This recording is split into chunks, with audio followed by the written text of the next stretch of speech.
Yo, monkeys, it's me, DDP Diamond Dallas Page. And you, monkey, you're listening to the Potsy and Tino show. And that's not a bad thing, monkey. That's a good thing. Bang!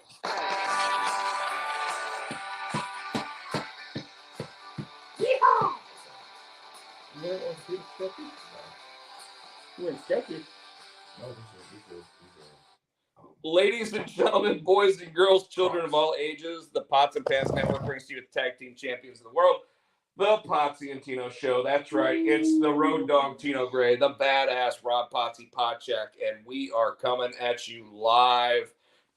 Tonight we are going to have a special guest on the show. He actually, I told him to wait until 8:30, but he's already here. Well, because it's 8:28. That's my fault again. Mm-hmm. Again, I know it's my fault. Yeah. But you want to go ahead and allow our special guest into the show? I don't have control. You got to reach that shit, bitch. Well, I am going to reach that shit, bitch. And we are going to include our man. What's up, guys? So, folks, just so everybody knows, this is the unfiltered Sean Cruz, right. who I attempted to help win. Which championship was it, Sean? The Next Level Professional Wrestling Heavyweight title. The Next Level Professional Wrestling World title. Yes. And we fell a little bit short, didn't we? We did. We even had help from Victoria, Lisa Marie Veron, and we still fell short. Yeah. So it was me wearing my referee jersey. It was Lisa Marie sitting there trying to sit there and say that you had a 3 count, and yet your former tag team partner still. I bet you're a little bit salty, aren't you? Well, technically, it's current tag team partner. We're still in the Monkey Club. And we do that tag team at certain places like Gouge Wrestling in the Raleigh area. But yeah, that was me and Bobby have had a few wars in the, I guess, 10, 15 years we've known each other. And that one was no different. But hey, kudos to him. He pulled it off, man. I was this close though. I was that close. No, you won, my friend. I was wearing the jersey, and you know what? Next time we do Fayetteville Comic-Con, if you guys do a return match, I will bring my certification that says that I am a certified referee. You know what? That's a good idea, man. You do that, and you clear it with head official Sean Pittman, and we might have a chance. Yeah, I might have to sit there and like show him my referee license so that we can make that happen. Yeah, you definitely will. Yeah, that guy's a stickler for the rules, man. He really is, dude. Like the fact that he kicked me, at least he let me sit there and say, "Will you at least go tell everybody they can buy my shit?" You know, like. Right. But Sean's a good dude. But so normally this show we do something called "What's Up with You," and we're gonna start it off with you yourself. And what is going on with the unfiltered Sean Cruz? Because you have a new T-shirt design, if I remember correctly. I do. A really talented artist did that for me. Don't stop. Don't blow his head up. Well, you got 2 new shirts though. You got one that's just going to be for you, right? Right. Yep. I do. Yeah. So his Christmas present was actually I took that design and actually put a drawing of him on there too. That's cool. So he will have a Sean Cruz, the man who's unfiltered T-shirt that is specific to his appearances. Chat. Oh, you want me to check the chat? Yeah. All right. Make sure we say what's up. We do have Chris Barrett and Joe Lowe in the audience, guys. What's going on? What's up, guys?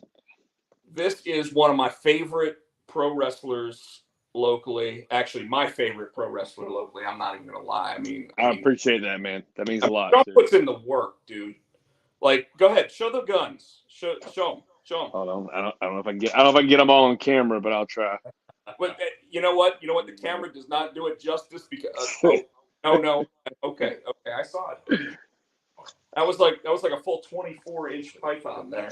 I wish. I tell you what though, for a 41-year-old dude, it's not that bad. So Sean, why don't you go ahead and tell everybody about your journey into pro wrestling, because you have something special going on this weekend too. Yes, we have a huge event.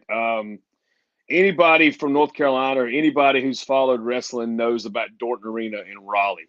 I mean, that's one of the most famous wrestling arenas, definitely in the South and probably, in the country. And Like up there with like the ECW arena. oh, it's got to be. Yeah, Yeah. absolutely. And we have a huge show FWE is putting on in Dorton Arena called the Mega. And man, if you haven't got your tickets yet, I think there's probably some left. You can check. There might be one or two of the VIP packages, but man, this thing is going to be huge. I am so excited. Like as a kid growing up in North Carolina, I mean, it's like that's a dream, is to be able to perform in Dorton Arena. And this Saturday, I get to realize it. And that's incredible to me. So what is going, like, what's the card? What's it look like? Okay, so the card that it was posted, first of all, we have an appearance from Billy Gunn, Daddy Ass, whatever you want to call him right now. Scissor me, there you go. And which is arguably one of the big. Would fork you if you were here with us, Sean. Right, yeah. We actually forked at the Comic-Con, me and Bobby. That was funny.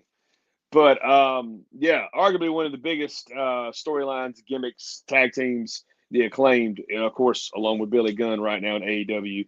And to have him in the building just brings that extra energy to an already over the top card. So that's the first thing. I don't know if that's going to be like an welcome thing. I don't know what's going on there, but it just says Billy Gunn appearance. And then we've got Chris Masters, which of course, or Chris Adonis, whatever he's calling it. Yeah, the Master Lock. There you go. Against Tom Latimer. Now I got to be honest. I don't know much about Tom Latimer. I don't know if you do, Potsy, but I'm interested to see that match. Charlotte's ex-husband. Charlotte's ex-husband, apparently. He's married to Camilla, who's coming. She's the NWA Women's Champion. Okay, yeah, Camille Brickhouse, right? I got you. Yeah, she'll be there too. That's her husband. Okay, cool. But yeah, I think that'll be a really good one. Chris was at the first FWE show they did, where he wrestled Carlito for the inaugural FWE Heavyweight Championship. That was cool. Oh, is it cool? Yeah, no, that's not cool. It was pretty cool actually. That was a really good match, and the finish was pretty creative. I enjoyed that one. So that's that match, and then we've got Fodder, which of course is from Control Your Narrative with EC3. Yep. And he's going to be accompanied by Angelina Love, which is pretty cool. And he's taking on Gangrel, Mr. Fangin'. Wow. Okay. Yes. Fangin' and banging himself. So that's going to be a really good one. I think that one's going to surprise a lot of people on the card. So next they have the FWE Tag Team Championship match. So you have La Resistance, of course, which, we all know them. Oh, yeah. Against Codename Flex, who is also part of Control Your Narrative, and he was part of the Ring of Honor, Future of Honor program. You remember that? Yep. Okay. So he was, and just a side note, he was actually running our training session we had last night in Fayetteville, which was pretty cool. Yeah, he's a good dude. He knows a lot of stuff. And he's tagging with Jim Stone, who is a major player at Ring Wars Carolina, out of Fayetteville, North Carolina. So I think that's gonna be a really good one too. Should be a hard hitting affair for sure. And of course, you already mentioned Camille. So of course, they're doing a 4-way women's. I believe it's for the women's championship, if I'm not mistaken, for FW Women's Championship. So it's Camille Brickhouse against Caitlin Alexis. Not too familiar with her. I've heard the name. Angelina Love is also in that match, and the current champion Clara, who represents the Fighters Club out of AML, is where they train at, which of course is arguably the biggest wrestling organization in North Carolina. It's where everybody wants to be, and of course is the home of WrestleCade, which we just had a couple weeks ago. So that match is going to be very interesting too. I think that one's going to bring a lot to the table. And then of course we have the battle royal, which is where I come in. So I'm going to be in the battle royal, and the funny thing about this one is it's the no prize, nobody wins anything battle royal. Literally, that's how it's listed on the card. So you're saying you got a chance here, Sean? I've got a chance. I've got a chance to absolutely nothing but to go out and show my skills and put a beating on 20 or 30 or 40 other pieces of trash, whatever's in the ring. And at the end of the day, I'll be, last man standing. I'm calling it right now. Sean Cruz wins that battle royal. All right. I like the way you think. We'll see. There's going to be a lot of tough people in there. So that's going to be definitely entertaining. And then we have the hardcore championship match, which is also interesting. So the current champ is Will Bannon. And he's going to be taking on Colin Delaney, which, from what I understand, is he was an ECW back in the day. Okay, yeah, I wasn't really big into ECW back in the day, so I know the major guys, Carino, Raven, all those guys, Tommy Dreamer, Sandman. But yeah, Colin Delaney was not a name that jumped out, but I think that's still going to be interesting. They're bringing him in, and another guy in the match. His name is Dewey. Not too familiar with him. And then Vinny Pacifico. So you got a 4-way hardcore championship match. The first hardcore match they did for FWE, Hornswoggle was actually a part of. Yes. That one was really cool. So I'm interested to see what happens there. Then you have a really cool match, which is something you don't see a lot on the independent circuit, an ambulance match. So if it's like the ones I'm used to. Money went to an ambulance, right? What's that? All the money went to the ambulance for this. I don't know. I'm assuming it's, standard rules where you have to put them in the back of the ambulance and shut the door to win. But it's featuring a guy named Sebastian Braun, who I'm not sure. I believe he's from up north, but I'm not quite sure about that. Don't quote me on that. But the guy he's facing is Noel.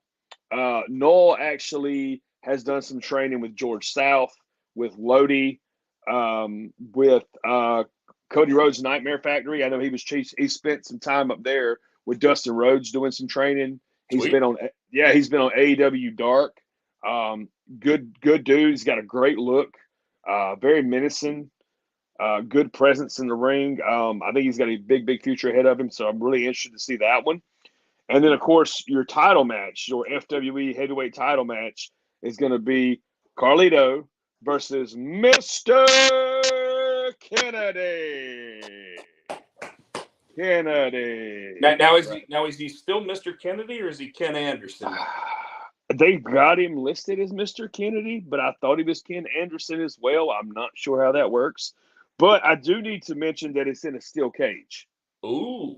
So we have a steel cage main event for the championship. So that's going to be really cool. So, yeah, that's basically the rundown of the card. I'm sure he'll have some surprises in there. I believe I saw something about an appearance from David Crockett.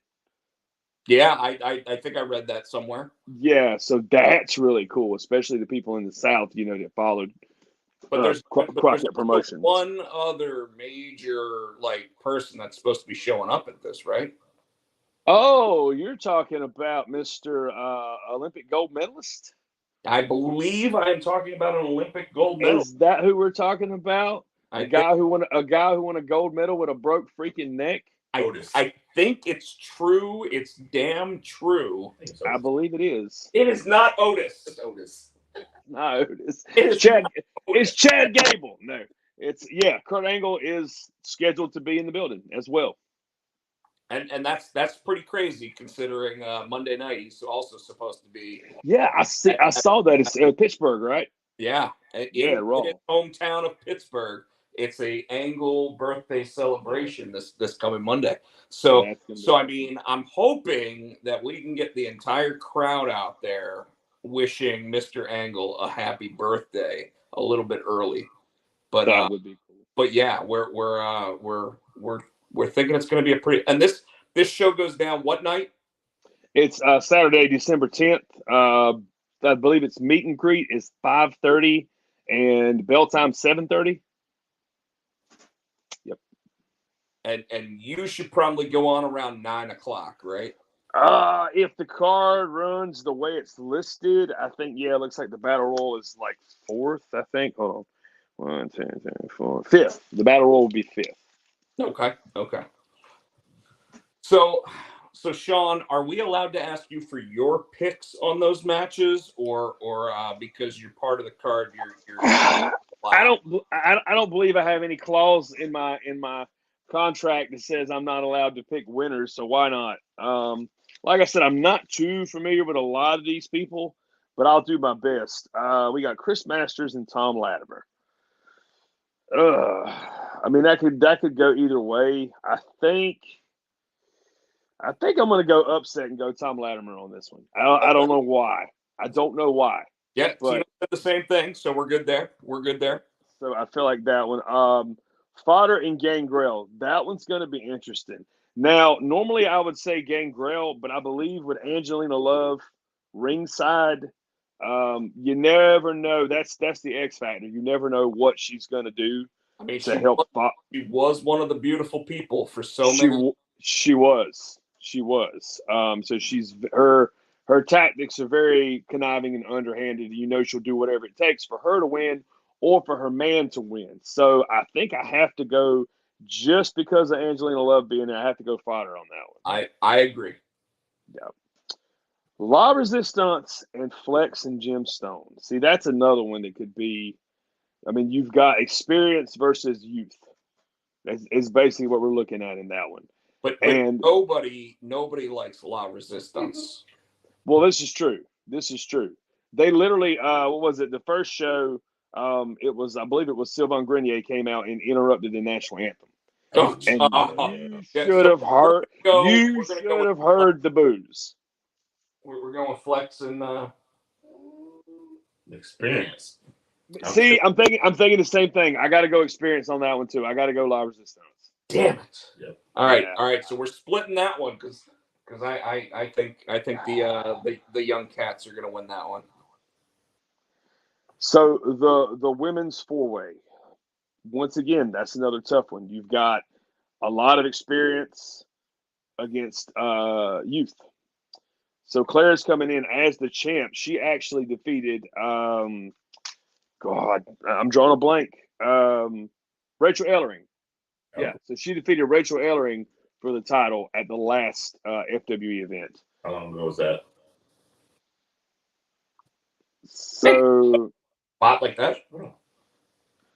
I don't know, man. I think ordinarily I'd say Camille or Angelina, but I think something tells me they're going to end up taking each other out, which is going to leave Clara and Caitlin. And I'm going to go upset. I'm going to go Caitlin and Alexis. Why not? I'm going to go with Camille. I think Camille, because Camille, you've seen her wrestle. She's got experience and she's got that power. I'm going to go with Camille. Oh, absolutely. Oh, that's not a bad choice. Well, I think the champion retains. So, also not a bad choice. Well, that's why I was asking how long she had it, because if she's had it a while, it might be time. Claire, just one show. Just one show. Show? Okay. Because Rachel Ellering actually wrestled Ellie from International Superstars, who are based out of Florida. They travel all over. They're actually part of Ohio Valley Wrestling, which is run by Al Snow.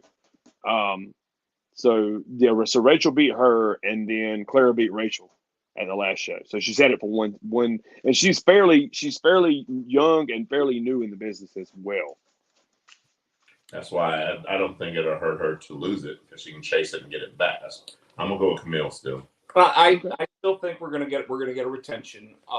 Now, Sean, we oftentimes reference Asuka's grandmother on this show. Are any of those women going to be wearing orthopedic Skechers during the match? Because if they are, you know who Jason would pull for. I can neither confirm nor deny that. I don't really. I've never been asked that question before. Orthopedic Skechers. Is that really a thing? Orthopedic Skechers? So Tino here made it. He's wearing orthopedic Skechers. These are Crocs. Oh, fantastic! Show them on the air, because like people are going to think these are orthopedic Skechers. These are Crocs. Okay, so he's got orthopedic Crocs. Jesus, God, On your upper lip, bitch. Wow. Fighting words. Yeah. So someone's trying to go heel tonight. Sounds like it. All right. So again, I said we're gonna get a retain. He went with Camille. Who did you say again? I said Caitlin Alexis. Caitlin Alexis. Because why not? So you guys are both saying upset. I'm saying champ retains. All right. How much more on that card do we got? Let's so the battle royal will be next, and of course I got to be biased and say obviously I'm gonna win. But I was gonna say I will say there's a lot of talented wrestlers in that battle royal. So if one of them somehow sneaks past me or gets me dumped over the top, I won't be that upset, because when you've got talent of the caliber that's going to be in this battle royal, it's anybody's game really. But come on, let's be honest. I'm going to win. I mean, yeah. Show those guns again. Do I have to? Do I have to? You do, man. Like, I can't. Yeah. See. I mean, he's got it. He's got it in the bag, dude. Trying, man. I'm trying. Get a little tricep action in there. Yeah. See. Oh. So let me go ahead and give a little light to this man here. He posted, after his workout video or his workout the other day, he made sure that he gave like that Hulk Hogan sidearm, bro. Yeah. Because he knew he looked swole after that. Okay, so here's the story behind that. Actually, I posted the other picture comparing me to Rick and Morty, the episode where Morty gets the one strong arm for the fight in the Thunderdome or whatever when they're doing like the Mad Max deal.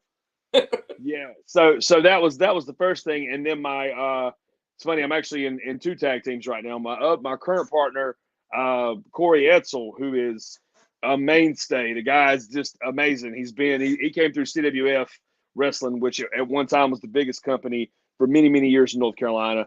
The dude's just awesome. He's a wealth of knowledge in wrestling. He's deceptively fast for a big man. But we have a tag team together because he is dangerous, Corey Etzel, Dangerous E, Corey Etzel. And, of course, I'm unfiltered Sean Cruz. So together we are dangerously unfiltered. Nice. And we are currently undefeated. People's going to say we're not because we didn't win a match, but we have not been pinned yet in Wrestling with Purpose. So you're undefeated. We're undefeated. Yes. Now, technically, the last Wrestling with Purpose show, Corey tore his bicep at another show, so he wasn't able to be my partner. It was last Friday night. I had to tag with another guy. We lost, but he got pinned. So technically, Dangerously Unfiltered has still not been pinned anywhere in wrestling. We're gonna keep it that way. I'm down with that. I agree. You agree? Yeah. If he didn't pin, his partner gets pinned. Yeah. Nope. That's my story, and I'm sticking to it. So Corey actually commented. Right. Yeah. So he commented on the post, hey, brother, next time hit the Hogan sidearm or whatever, right? And I'd never done it before. I'm not going to lie. So I was just messing around and hit it. And I shot it to him in the inbox. And I was like, you mean like this? And he was like, oh, yeah, man, that looks awesome. And I was like, you think I should post it? And he was like, yeah, totally. So I said, why not? And I posted it. I'm not even a Hogan guy. Although I will say this. I've seen clips of him when he was in Japan. Holy shit, that guy could go. Yeah. Yeah, but before Hogan came to the United States, he actually knew how to wrestle. Yes. And remember, this is a guy in his first Japanese match had his leg broken because he wasn't one of the guys. Yep. So I mean, Hogan, like, for all the bullshit Hogan takes, that dude paid his dues, actually put in the work, and it wasn't until Vince McMahon said, Vince McMahon Jr. said, hey, you're going to be the guy. And right. It was, at that point, when he was the guy, he realized, hey, when I go to WCW, I can sit there and get creative control too. So, I mean, like, anybody who sits there and thinks that Hulk Hogan didn't pay his dues and didn't actually do the work to get to where he was has never seen those old school matches with Terry Bollea. Oh, absolutely, absolutely. I mean, I saw the guy do a like an enziguri, and I was like, "What?" Like Hogan does enziguris. Even his leg drop, his boot, like everything he did was so much more savage when he was in Japan. Which I Yeah. mean, you know, that's you have to work that way over there. It was strong style. Absolutely, So 100%. like when he was hitting people, when he was dropping that leg drop, he was making sure that your face was being hit by his leg. When he came over here, it got a little bit soft. Well, and I mean, there's stories now that he's what 5 inches shorter than he was when he was dropping the leg. So I Yeah. mean, Well, he you kind know, of expanded at this point as to why, like, okay, we're gonna soften up a little bit. But I mean, for the guy to go as long as he did without ever being injured, I mean, him the only thing that took the Nature Boy out when he was wrestling was being in a plane crash, plane getting stuck crash. in Yeah, a lightning, and stuff like that. Like otherwise, those guys wrestled every night, no matter what. I mean, so absolutely. Well, I so mean, look at Mr. Number One, George South. He's the man's been wrestling for 41 years. He just had a bloodbath with Nick Gage from GCW at WrestleCade. I mean, the man is as they call Hogan immortal. I think we should start calling George South the immortal George South. He's now unbelievable, man. wasn't it last year that George South actually wrestled uh, Slater. Heath Slater? Yeah, and Heath came out wearing his "I got kids" shirt, and George South said, "I got grandbabies." Yes. Yes. That shit popped the crowd so bad, man. Like that crowd popped like insane for that moment. Because if you know George, if you follow George on social media, that's all he talks about is the grandbabies. Like that's why he does what he does still. Um, Yeah, because Heath in that match. Were you there, Sean? I wasn't. I've actually never been to WrestleCade, unfortunately. Oh my God. Well, you know what? I already talked to you about my comic book about how I might Yes, need sir. I might need some real pro wrestlers to be characters in my comic book. You've heard about yes. And the crowd here has heard about Stonkard. So I threw the idea by Sean. I said, what if we were to sit there and do where you're a character in the book, and we give you an actual photo cover. And Sean, if I remember correctly, you said you loved the idea. Oh, absolutely. It's a fantastic idea. I mean, as you can look behind me and see all the Batman, Daredevil, Venom, I'm a comic book guy. I mean, I'm a comic book guy and a wrestling guy. So if you put the two things together, of course, it's a great idea. So I haven't sent you the script yet, but I will. I told you I would. But the whole idea, we do What's Up With You, right? So the whole idea that I threw at him the other night was, what if you're a character? We give you a cover for the book, and then I don't know, maybe we try to get a table at WrestleCade. Dude, I'm down. WrestleCade, Fayetteville Comic Con, Galaxy Con, wherever you want to go. Let's do it. And I'm a mainstay at Fayetteville Comic Con. You're a mainstay at Fayetteville Comic Con. We could sit Yes, sir. there and sign at both tables. Whatever. Like I'm down for it all. But like the whole idea of actually having real wrestlers That'd be cool. be a part of the book, and not necessarily like it'd be great to have Daddy Ass be part of the book, right? But if Daddy Ass says, "Well, that's great, but you got to pay me this, this, and this," I know that boys. I know that guys like Sean here would sit there and say, "Hey, as long as we can sit here and do this cross promotion thing, we can make this happen." So, Absolutely. that's part of the plan now is to do that. And my part, I always told you that like with Stonker, the whole idea was to get into wrestling conventions. Yeah. And be able to sit there and start selling my wares and everything at wrestling conventions, so that Sean, I don't know if you noticed, I didn't sit at my table at all at Fayetteville Comic Con. I had other No, people sitting at my table selling my stuff for me this time. And the whole reason why was because I wanted to go around and talk to the wrestlers. I wanted to sit there and get my picture with the champs. I wanted to, obviously our buddy Sean Pittman. I wanted to talk to him. But he is by the book, which is why when you're a heel, like it makes it hard to win that strap. Um, but But yeah, so all right, so the main event for that show again is Carlito versus Mr. Kennedy. Mr. Steel Kennedy, cage. steel cage match. Who do we have for that? Man, that's a tough one. I think I'm gonna go champ retains on that one too. Carlito's, I've seen him, live a couple times recently, and we had him at Federal Comic Con back in April, and he's a tough opponent, man. Yeah, I think we all agree that Carlito's going to retain that, and I hate saying that because I loved Mr. Kennedy when he was part of the WWE and even his run in TNA, but I did get to talk to Carlito at Fayetteville, and I got to tell him what my favorite Carlito moment is, and it's not just my favorite moment; it's also your favorite moment. So Tino, what was it? Because I don't think I've ever had this conversation with Sean. Like, what is our favorite Carlito moment?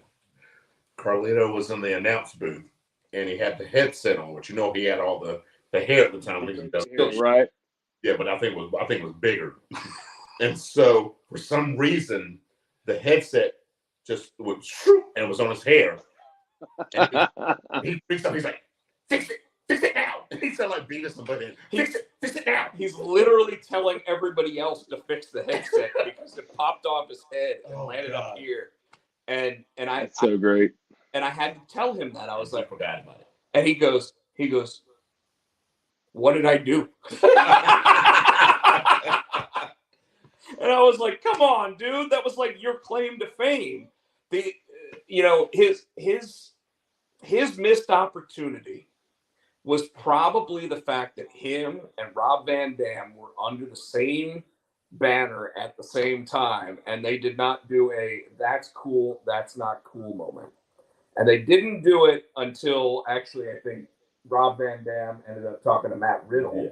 And Matt Riddle and Rob Van Dam did that moment instead of the guy who was "that's not cool" versus Rob Van Dam, who was always "that's cool, bro." Cool. Yeah. Right? Yeah. He was the original bro.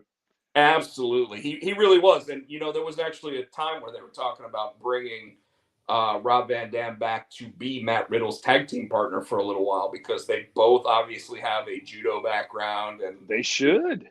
Yeah, he still works. He still wrestles, and he looks phenomenal. He does. I mean, he's what, almost 50 years old, maybe over 50. Gotta be. Yeah, if I'm 41, he's got to be mid-50s.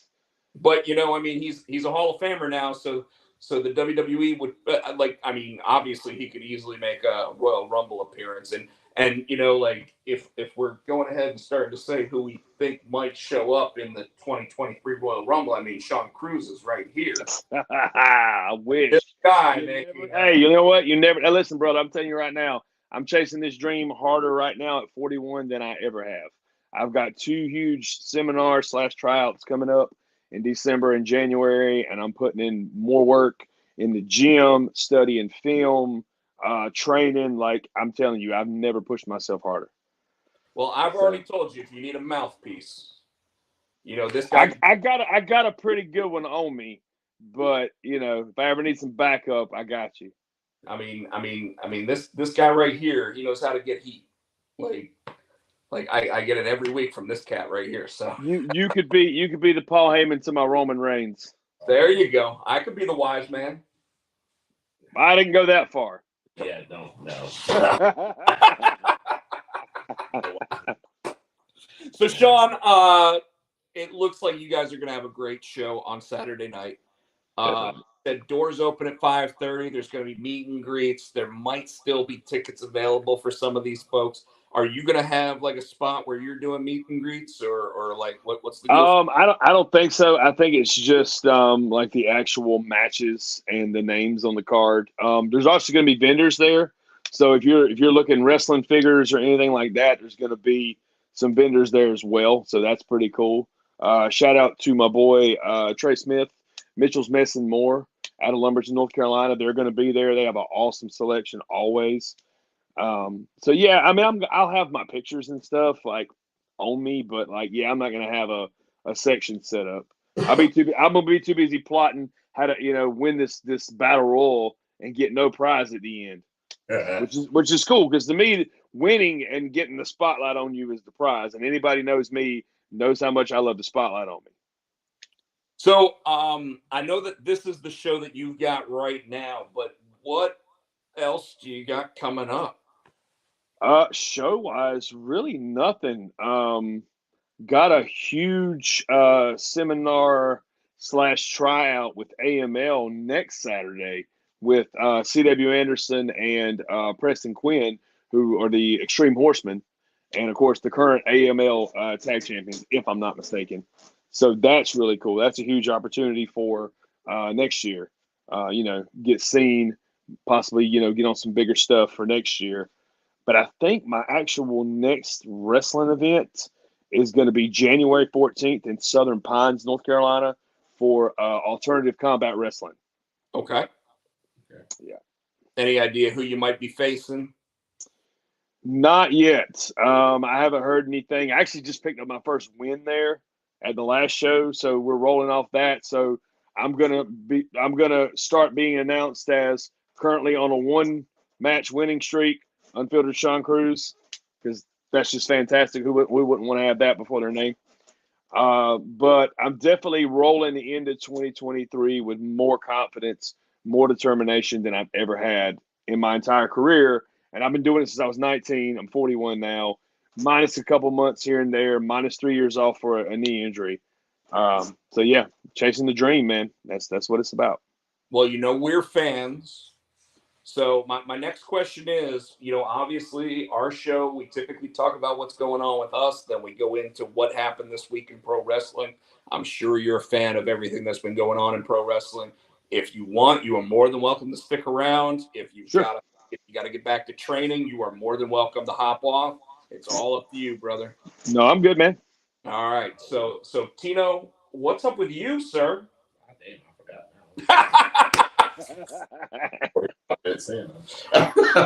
No, nothing. We're not 40. We're only 35 minutes in. 37, actually. So we we took Matthew to the orthopedist. Finally get his casts? No, he's had his cast. He's had cast for 3 weeks. This was a checkup. So he got the Velcro cast on his right arm, and then they put a shorter cast on this arm. Then he proceeds to go to school, play chase, and pushes the kid down. I'm like, what the fuck is wrong with you? So yeah, that's it. And then so other than that, just been working. I will be out of town this week. I got a gig out of town this weekend. Saturday I'll be in Hickory, doing my acoustic duo there. Then I'll be back Sunday. So that's about all the excitement I have going on this week. All right. You coming out to the birthday party Monday night? We'll have to see. I get off work Monday. We'll have to see. Well, because if I come out, so if I do okay, so you just don't have anybody else. You get to be selfish. So Monday I have my class. Wow. Monday I have my class, so I don't get to go hang out with Nicole out there. I'm not gonna see her Monday. You can bring her out. She's not coming out. Monday, then I got a class Wednesday, then I got to do this shit again with you Thursday. Yeah, she's gonna be. So, but you know what? Send Mama out instead. She's not coming out. It's past her bedtime, dude. She's not coming out. All right. I can get out. But I'm making no promises. We'll try to do an early thing for the old people later in the week or something. Maybe Saturday or something like that. Oh wait, no, the 17th is your party, so I might be over at your house that night. So you always say you come. You came one time. I came last year. Well, no, I came to Haley's birthday last year. Yeah. But sorry, we're boring Sean with all this. No, I'm good. I'm just listening. I'm chilling.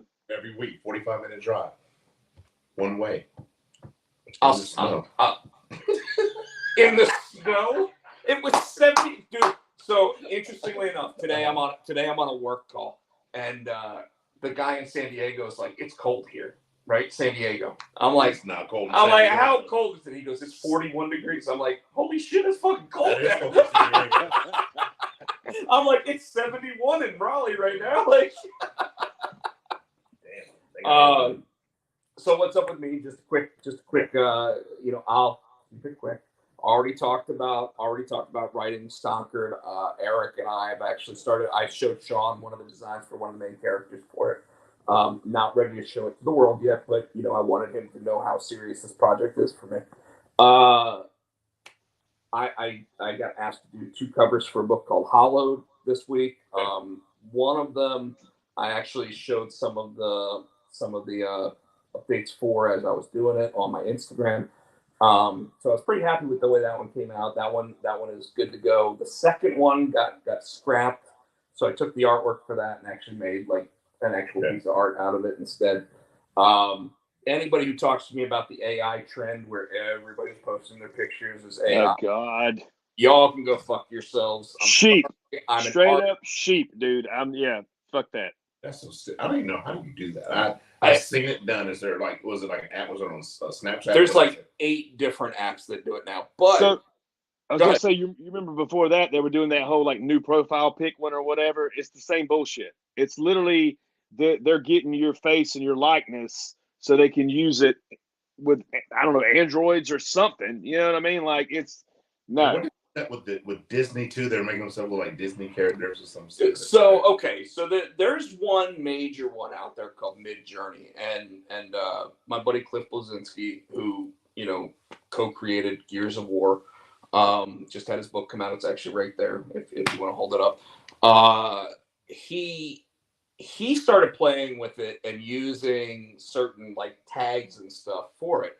And the stuff that he's putting out with it is fucking incredible. I mean, it looks like when he sits there and goes, hey, we're going to put out an AI Christmas card this year that's going to be me and my wife, Lauren, and it's going to be us as Pixar characters. They fucking look like Pixar characters. That's cool. It is, except did they ask Disney for the right to create Pixar-style characters? The answer is no. No. I have no problem with Cliff putting it in there to do that. I have a problem with the AI sitting there having the ability to do that. Got it. Okay. Yeah. And so somebody's gonna get sued. So the other night, well, it's AI, it's artificial intelligence. Like whoever created the artificial intelligence gets smarter every time someone puts a prompt into it. So guess what? There's no one to sue except maybe who owns the AI, but it's free software. So can you make any money off of something that's free? That's what I'm saying. So what's the point? Well, here's the problem, okay? As an artist, I had somebody sit there and go, oh, Rob, I thought that you'd really like this thing. And I said, let me ask you something. What time of year is it? Oh, it's about Christmas time. Right. Guess what I normally have 5 or 6 people ask me if I can do at Christmas time? Create artwork for them of their kids as superheroes or this or that or whatever. Guess how many people have asked me to do any artwork for them this year? Goose egg. Not a fucking one. And I said this to the girl, and I said, I'm not mad at you. You're just following the same trend that everybody does. Like, do you see my AI picture of me on? No, you do not.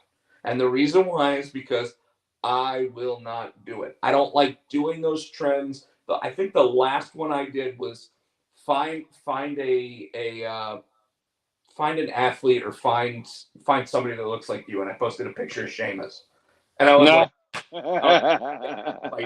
that was it. He laughed at you. I can see that. No, I can see that. And in fact, when we went to SmackDown, like 4 weeks later, the kid sitting next to me, I was like, "Oh, my brother lost the match," and he's like, "You're Seamus's brother," and I'm like, "Sure." It's like 7. And you got to sell the gimmick at that point. I'm like, why are you lying to this kid? We watched, dude. Hold always keep the gimmick. Do you know how many people I've told that I'm related to Tom Cruise and they believe me? Oh damn! I believe it. I mean, you got the same haircut, right? No, but that's just it. I mean, like if you've ever watched Young Rock, you know, you push the gimmick as far as you can, right?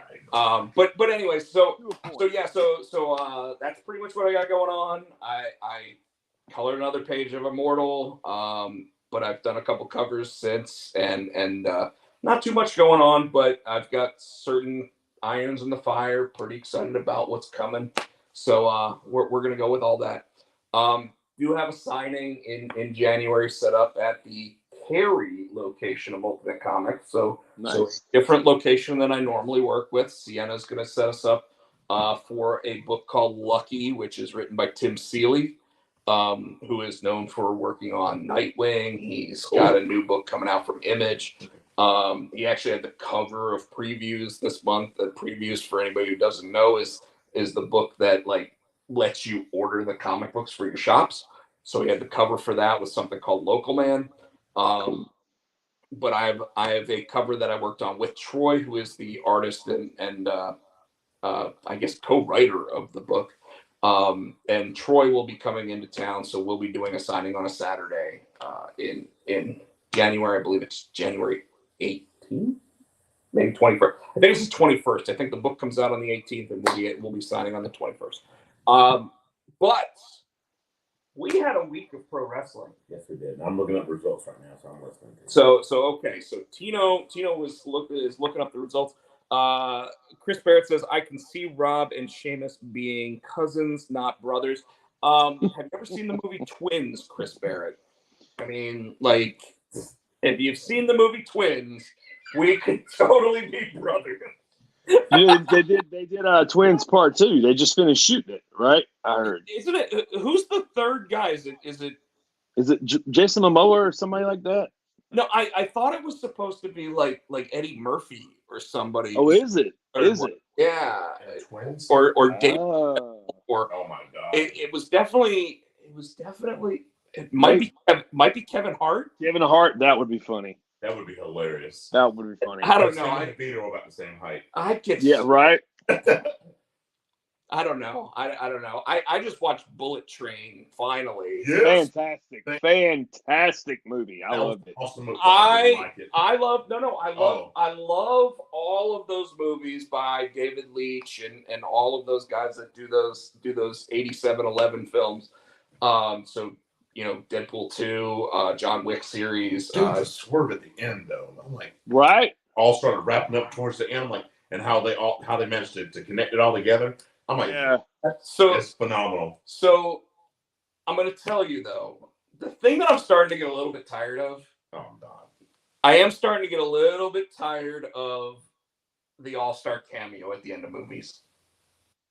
Because there were two this one. It is kind of overdone. You're right. And you know that the only reason. What you knew that voice, the whole movie, you knew that voice was going to be. Well, yes, I knew that was Sandra Bullock, and I was fine with it being her voice. That was fine. Yes. I'm talking about the other one. Oh. When he sits there and he goes, I'm not him. Gotcha. And they finally show who it is, and he's like, that asshole? Like you thought I was that asshole? And you know what? The movie's been out for, what, a year now? Has it been out that long? 6 months? A year? It's been out for a long. Yeah, I think maybe earlier this year, maybe. Yeah. Well, February, something like that. No. What he's trying to do is people cuss him out for giving spoilers. So he's trying to quit giving spoilers. Trying to make sure that the expectation there is already exceeded. I will say this though, a lot of people don't realize. So David Leitch was one of the producers on that film. I don't think he was the director on it, but the way that they got Brad Pitt to be in that film, have you guys heard? Yes. No. I haven't heard the story. Okay. So Brad Pitt, obviously main character of the movie, he literally said, I'll do anything that the director for this film does. And I believe it's David Leitch is the director. And the reason why is because David Leitch was his stuntman for 20 years. Oh. Wow. And interesting cool. enough, so when John Wick came up, they got the script for John Wick, and whoever wrote it was like, hey, we want to make this movie. And they went to the stunt studio, 8711 Productions, to get the stunts coordinated and everything. And they were like, we can't find a director. Nobody wants to do this film. Nobody wants to. And all of a sudden, like David Leitch and Tim Miller basically said, or Chad Stahelski and David Leitch, I'm sorry. Tim Miller's the guy that did Deadpool 1. But Chad Stahelski and David Leitch said, we can direct it. never directing anything else before, right? Right. So they literally are like, yeah, we can direct that. Why not? Like we direct all of the stunts in all of these movies already. Why can't we just direct the whole movie? And I gotta tell you, John Wick is fucking amazing, right? Absolutely. So come to find out that David Leitch, as part of 8711 Productions, was Brad Pitt's stuntman since like Thelma and Louise. Wow. Very cool. So when he called up Brad Pitt and said, "Hey, I want you to do a cameo in Deadpool 2," because David Leitch was the director of Deadpool 2, Brad Pitt was, yeah, can I be the guy that only shows up when he gets shocked, whatever. But interestingly enough, he actually wore a green suit every scene that he was actually in. So anytime that they're like, "Oh, so he's the Invisible Man," he was literally there. He was there, yeah. They erased him from the scene. Nice. Yeah. But in this case, like, they interviewed Brad Pitt, and Brad Pitt was like, "Yeah, I'll do anything that he does because he's just such an amazing guy." But who knew that a stunt guy could be such a good director? And obviously that's where the other cameo comes from, and I won't say who it is. But it did kind of piss me off because I don't even think he said anything. He just shows up, shows his face, and disappears. Yeah. Which kind of made me think it was a Robert Rodriguez moment where they were just like, okay, we filmed him earlier and then we computer scanned him into this film. Right. It could have been. Yeah. The only other thing that I had any issue with when it comes to Bullet Train, by the way, was the fact that, like, Michael Shannon's character is supposed to be Japanese, although they do call him the White Devil. Yeah. Throughout the entire film. The main guy at the end? No, he's Russian. No, he's Michael Shannon.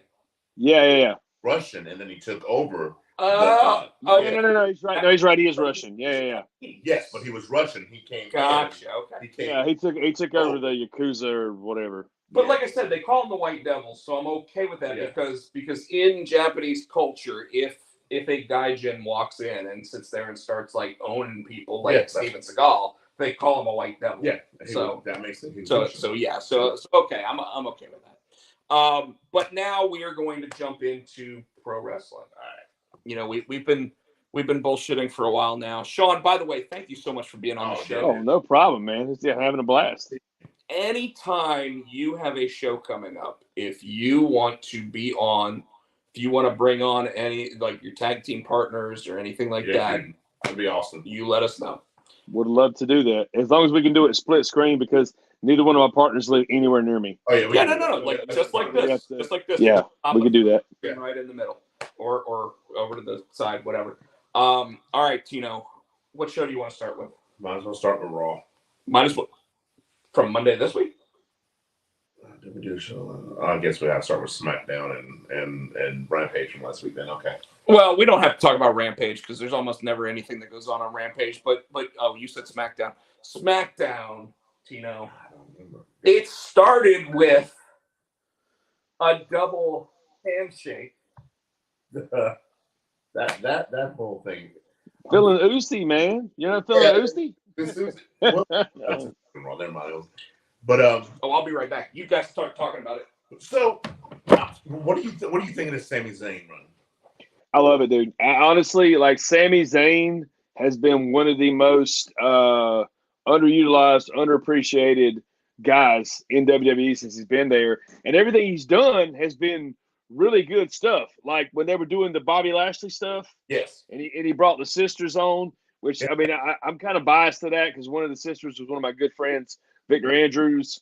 But yeah, that Sami Zayn is so good at what he does. It's almost like he's too good that people just don't understand it. Like he's before his time, ahead of his time, kind of thing, I guess. And that's but now, go ahead. He's making SmackDown must-see TV. So Raw, flagship. Now SmackDown is going. I remember there was a time when Paul Heyman was writing for SmackDown, and it was better than Raw.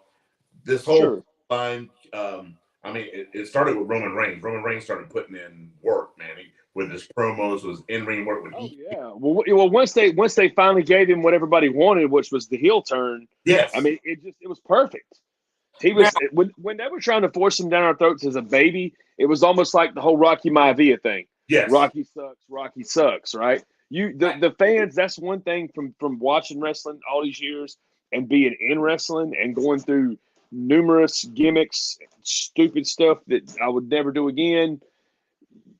They know what's authentic. They know what's real. They're You're absolutely right, and I always go back to the fact that when you're reminded of when Roman Reigns came back at SummerSlam, I think 2020. So after about 5 months off, there was another guy that was off for 5 months as well. They both left on the same show. They both came back on the same show, and I'm going to tell you who it was if you don't already know. He just wanted to show off his damn shirt. No, but the fact is that Sami Zayn left and came back on the same show. And Sami Zayn has been an all-star the entire time. Like there is no doubt in my mind that he has been the MVP of what's going on. And for no other context, there's a TikTok out there with Paul Heyman after Survivor Series, where they're talking to him, and he's sitting next to Sami Zayn, and he goes, Sami Zayn is a guy who everybody knows is talented. But when we gave him the opportunity to sit in with the Bloodline, the biggest deal in pro wrestling today, he not only didn't drop the ball on what was only supposed to be a one week commitment, the fans started asking us to bring him back. And it was because the fans liked him in the Bloodline so much that we gave him that spot and he ran with it. And now absolutely.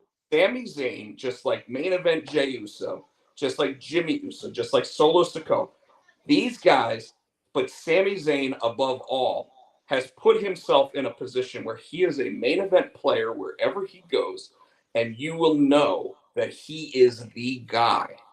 Sure. Just based on what he says. And I'll tell you, like, nobody knows better than Paul Heyman. Like the guy's been in wrestling 40 years. Oh God, yeah. He's arguably the best mind in wrestling. Definitely currently. Maybe of all time. But definitely currently. And while I agree with that, I think that the mad scientist went too far with ECW, right? Obviously, he ran out of money. He was sitting there paying Peter to pay Paul, like whatever, or taking from Peter to pay Paul, whatever the case is.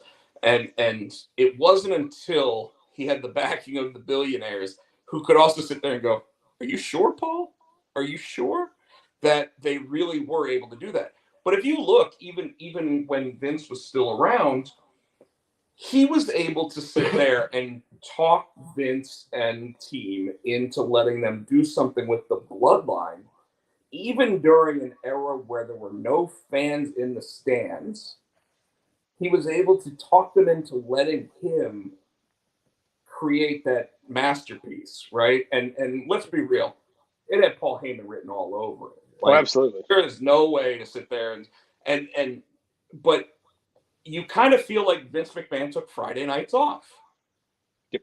And he didn't know what was going on with SmackDown. I mean, he says he does, or they said he did. Well, Heyman learned from the best because and you're right. Paul Heyman is probably one of the greatest minds and talkers, but he learned from the best, which is my all-time favorite, which would be the late great American Dream Dusty Rhodes. Oh God, yeah. I mean, with the money, baby. Yes, and that's exactly where Paul got it from. Yeah. He learned it from Dusty. So I'm not surprised. I still think though that when Roman finally agreed to come back, because if you remember when he agreed to come back, it was after he filmed Hobbs and Shaw. Yes. So it was after he got to hang out with his cousin, who sat there and rewrote the book on how to get over. He probably did. He probably talked to him like, "Hey, this is what you need to do when you get back." And I bet The Rock grabbed him by the shoulder and said, "Hey, are you going back?" And he said, "Yeah, at some point I'm going back because the money's there." And he's like, "All right, when you go back, you tell them what you want. You tell Vince, you tell the old man, I want 5 minutes on the money. He's going to give you 2. You're going to be out there for 5." And he's going to sit there and say, "Don't you ever do that again," until he sees the rating. And then he's going to be like, "You got 5 minutes. This is your life. This is your life." Well, not just the "This Is Your Life," but even that very first "Die Rocky Die" promo. Yep. 2 minutes. He went out there for Yeah. 5. You know, it wasn't until the Rock "This Is Your Life" they went 11 minutes and all of a sudden had the highest rating in wrestling history. But you know, even still, with all that said, the idea and everything that these guys are still. I mean, I sent you a picture today that showed all three, like Roman and the Usos, as like 70-year-old men still holding the titles, and it said 30 years from now. Yeah, I saw that. That's funny. You know, and it was great.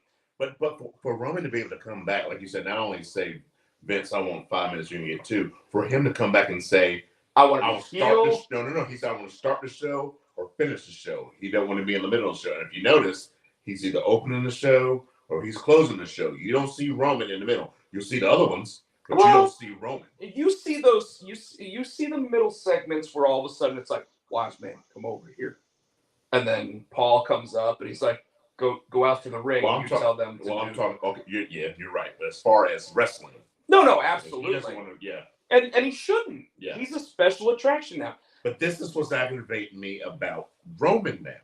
He's Brock. He's Brock. A and B. We had this conversation. We had a heated debate. Right now on Raw, the highest title they have is that United States Championship. And so right now, which is by a guy that was going to get fired. Yeah, so we're gonna. We don't have a world championship on Raw because they're both on SmackDown. So how do we elevate? I mean, how do we? You know what I mean? You got the Universal Champion. I mean, you've got the United States Championship.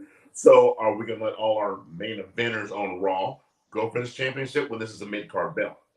So we've said it all along that, like, I think Gunther is elevating the Intercontinental Championship. Yes.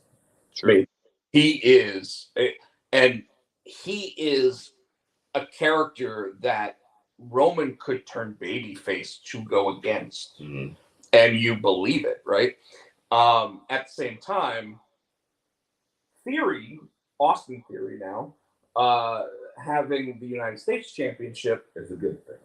Because I think the character change is what's going to take him over. The character change was great.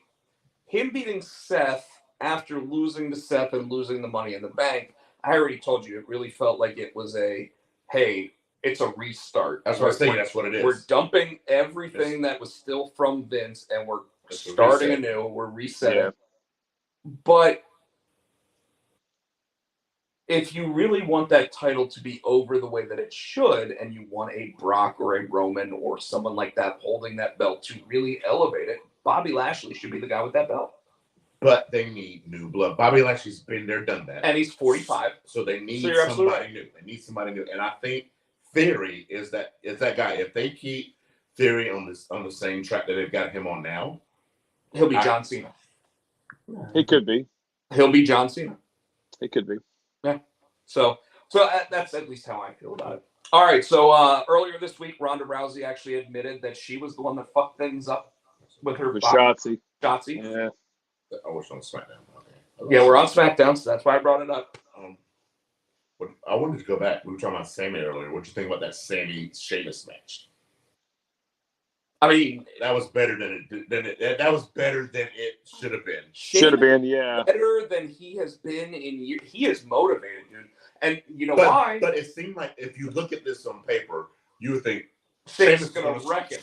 But he didn't. Sammy kept up with him. And that's why I said this match is better than it had any business being. This match was good. Did you realize when Sammy stood next to him how tall he is? Yeah. No. Yeah. Sammy. Big Sammy's tall. Sammy's tall. Yeah. Like he is shockingly large, and you don't recognize it because he wrestles a cruiserweight style. Yes. And he wrestles a brawler style, so he works very well with a Sheamus. The match itself was excellent. Yes. The two of them, but I'm going to tell you, Sheamus is more motivated now than he has been in years. After that match he had with Gunther, he's completely elevated his game. And I was going to tell you, I want to get the like what we're thinking about athletes and all that stuff. We do the end of year thing. Sure. Right now, I'm telling you, right now before we even do it, match of the year was Sheamus and Gunther. That's match of the year. It's hard not to be. It had everything. Yes. At Crown, not Crown Jewel, but Cardiff. Yeah, that. Well, Wales. I told you I watched that match 3 times. Yes. Like and this one, you know, like Sheamus hit Sammy 20 times with the bells. and you know Sammy was like, thank God I have a shirt on. Yes. Because he tried to rip it off. And it wouldn't come off. And it wouldn't come, he's like, fuck it. Ah! But you know, Sammy sat there and hit him with one, and Sheamus just was like, nope.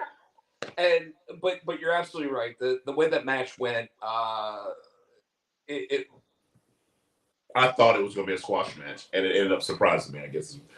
What I love about matches like that is that, okay, we know nobody's winning the match on a roll-up. But nobody in that match is winning with a schoolgirl. They're winning after they hit probably 2 finishers. Yes. Maybe even 3 finishers to win that match. But yet, every time there was a 2 count, they would pan to the audience, and you'd see 2 guys going like this. Right. We're like, that's when you know that the match itself has sold it, like the way that those 2 guys are going, because you're almost thinking, nobody's ever going to hit the finisher. Nobody's going to hit a finish. And then all of a sudden it's like, bro kick. Oh, now Sheamus is going to, and it's like, nope. And then it's like, okay, Helluva kick. Nope. And then it's Blue Liger Bomb. Nope. And you're like, who is going to win? And it's not until, like, if there was one caveat that I would disagree with in the booking of that match is how involved the other 4 guys got. And I know that you want to sell the Brawling Brutes versus the Bloodline and do all of that. But from time to time, I like seeing the referee sit there and go, get out of here, and kick them all out after they're all involved and actually make those 2 wrestle to the end. I'll give you that. Yeah. You know, and unfortunately, if there's one negative statement about the Triple H era is that there is way too much outside interference in almost every match now. I can see that. But okay, and I agree. I can see that. Like I said, you got to go back to when he was big. It was the same thing in the Attitude Era. You had people. It's ongoing storyline. So I see what he's trying to do. It's what we talk about. And I don't know, Sean, if he's interacting the storyline. Yes. Remember we talked about this all the time. You remember back in the Attitude Era, you would sure. start Stone Cold in front of whoever, and then you would go on with the show, but you would have storyline interspersed in between the whole show. You know what I mean?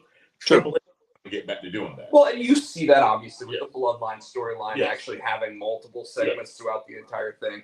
You see it where all of a sudden, like Johnny Gargano. Well, actually, Monday night, as much as I hated the JBL Poker Invitational, and we'll talk about that later, the fact that it was interlaced throughout every storyline came from that. But you got to remember, Triple H just took over, in July? Sure. You got to give him, it's going to be a rough start. It's a rough start. You can tell right now that it is look funky. Like you said, they're in every match. I think as he goes on, he'll figure it out and it'll get smoother.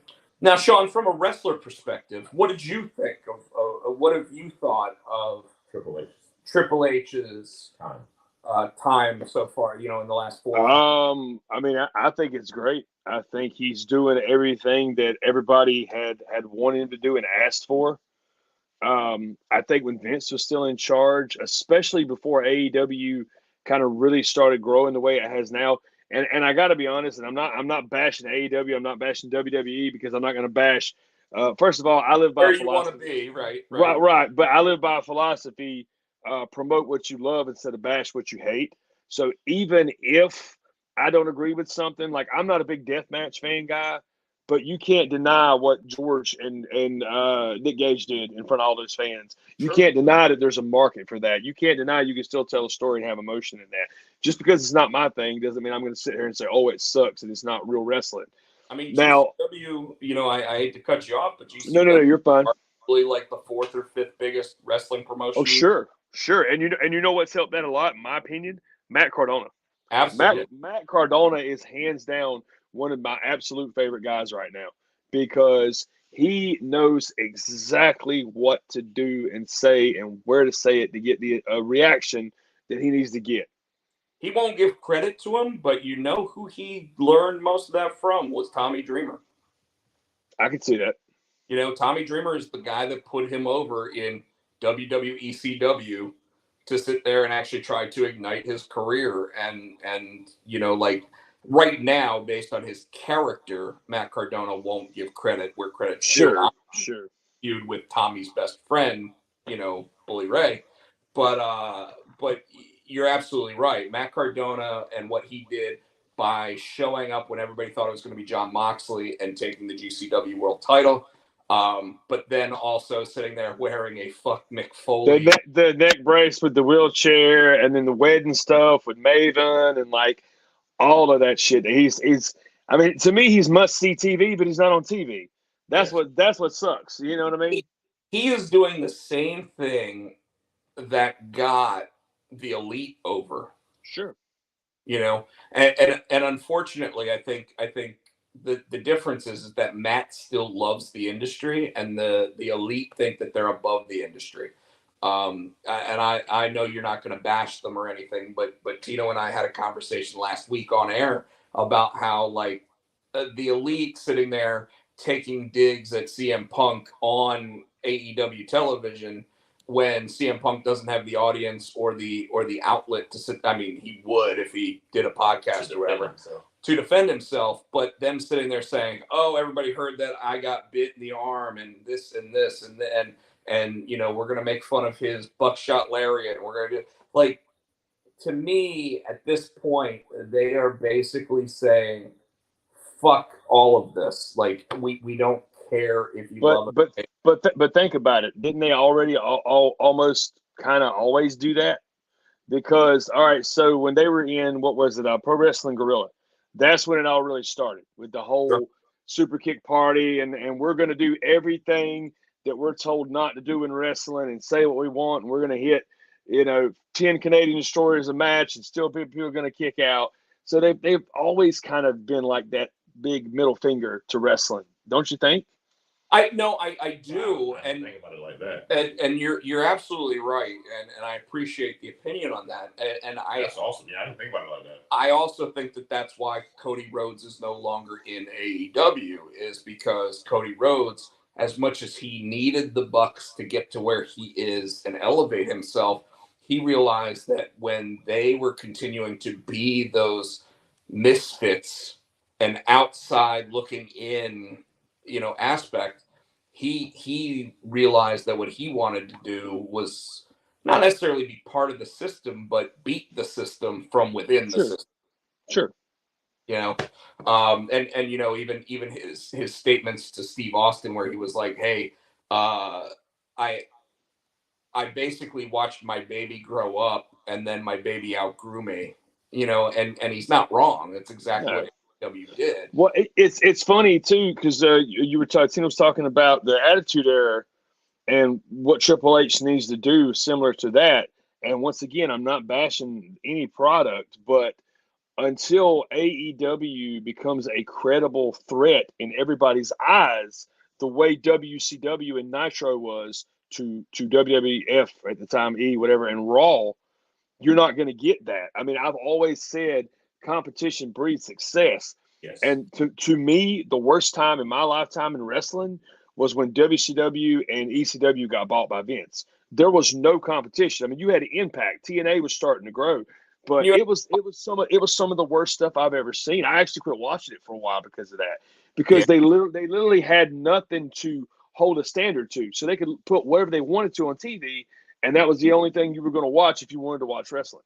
But then Rob and I had this conversation too. I always said yes. So the WWE is here, but if these smaller organizations, Impact, Ring of Honor, if they got together and put their stuff together, they might have had a chance. And I think AEW and Impact started getting it when they were doing that open door thing. Sure, yeah. Well, this is what we need to do to try to compete. And they're bringing in the New Japan and all that stuff with the Well, yeah, because you can't compete with the money, you can't compete with the production value, you just can't compete with that. So you've got to find some way to give fans something they're only going to see on your show. They're not going to get on WWE, even with all the fancy production value. You're absolutely, again, Sean, great point on that, and you're absolutely right. The difference that everyone needs to realize, and we've talked about it 100 times, Tino. I mean, we've been doing this show 5 years now or longer at this point. The difference in this is that you have a $1 billion company, WWE, going up against a billionaire with a company that doesn't make nearly as much money, right? So you're never gonna until it is a $1 billion company versus a $1 billion company, like it was with WCW versus WWE. You're still not gonna have that. And Tony Khan can sit there and literally, I mean, he is literally following the book of WCW by all the talent that comes out of WWE. I mean, you saw the comments where Vince McMahon was with George Barrios and Nick Khan, and he basically said, and we're probably going to give him more talent. Sure. You know? And I truly believe that he knew exactly what he was doing by oversaturating their talent market, because now the guys that you thought were going to be world champions, Miro, are nowhere. They're not even on TV. I mean, if you look at AEW literally right now is saying, fuck all that outside talent. We're putting two homegrown guys against each other for the world championship now. And it's a great thing. You know, we can call him Pebble. We can do whatever with Ricky Starks. And I know that this says SmackDown, but the fact remains that AEW finally sat there and said, okay, we're going to use our guys that have been here since the beginning and actually try to compete. It's not helping ratings. It's not making new ratings. It's not doing anything like that. But what it is doing is the same thing the brand split does, and nobody can argue this, is that it doubles the amount of main eventers you actually have on your programs. Okay. Sure. You know, like everybody can sit there and say, oh man, I want them to put the brands back together and just have Raw and SmackDown beat WWE. And you're absolutely right. I want it too, except for the fact that then you have Roman, Brock, Seth, Bobby, and Kevin, and that's it. But here's the thing. I mean, yes, you have the brand split, but you got them crossing anyway. Who's crossing? Seems like everybody here lately. Well, the Uso bloodline, the bloodline. It's the bloodline, but the bloodline has both tag team championships and have both world championships. So yeah, Sammy's coming over with them, Solo's coming over with them. That's fine. But the only other time recently you had Kevin Owens go over to SmackDown, and that was to set up Survivor Series. Yeah, the Brutes coming up with Raw. But that's because they were having a tag team match against the World Tag Team Champions. Well, you got some guys going to NXT. What is it? New Day, I think, just went to NXT. Yeah. Yes. And I think perfect opportunity. If they took their longest rated title away from them. They took all that. I think so now NXT, they can be the first ever. I think that's a good move, and I can almost see them getting the tag team belts down there in NXT and sticking around for a while, which would be good for them because that'll help them. They'll rub off on the younger guys. Well, absolutely. And they'll show up on Friday night and actually still be SmackDown wrestlers. Well, for a while, because I mean, Apollo went, and when Apollo went, Mandy went. But the whole point, though, is to get more eyes on NXT, right? So how do you get more eyes on NXT? You go to your highest rated show, you show those NXT tag team titles, and you say, Tuesday night, we're going to be on the USA Network on and as long as Fox allows them to say it. Yeah. But if they're wearing those belts, people are going to be like, what are those belts? And why don't they ever defend them on SmackDown? Oh, they have to defend them on NXT. Guess what? The New Day is a big enough name to where they should bring, I don't know, 50,000 viewers. Yeah, roughly. You know, I mean, and we're talking a SmackDown show that does 2 to 2.5 million. So I mean, you get 50,000 more viewers on NXT because the New Day shows up. You did your job, you know. So, other things on SmackDown? Anything? Right. What do you think? First of all, Barry Windham had a heart attack. We want to say we hope he gets better. Absolutely Definitely. massive Heart attack. Yeah. And they said it was one of his biggest fears that he had it at an airport. That was his biggest fear. He'd be on the road and have that, and for have that to come true, I can't even imagine that. But having said that, what do you think? They're starting to piss me off with Bray Wyatt. I was excited when he came. Now I'm like, wrestle. Why are we? So Bray Wyatt's actually injured right now. Huh? He's injured. Wyatt is? Yes. Wow. Did you know that? Yes. I did not. I read Breaking it. news. Yeah. So he's got an injury going on. So that's why they've been doing the stuff with him and LA Knight and the segments and all that. But that is supposed to be his first match. What is it, a blackout match or something they're talking about doing? So, yeah. Which is something new. Nobody knows what it is. But of course they're gonna. Rumor has it they're going to do the Wyatt Six. They're going to do the actual puppets and all that, and it's going to be whoever. Some people saying Liv Morgan. Some people are saying Karrion Kross and Scarlett, and who knows. So that's what all this is leading to. But yeah, the reason he's really not wrestling right now, from what I've been told, is he's injured.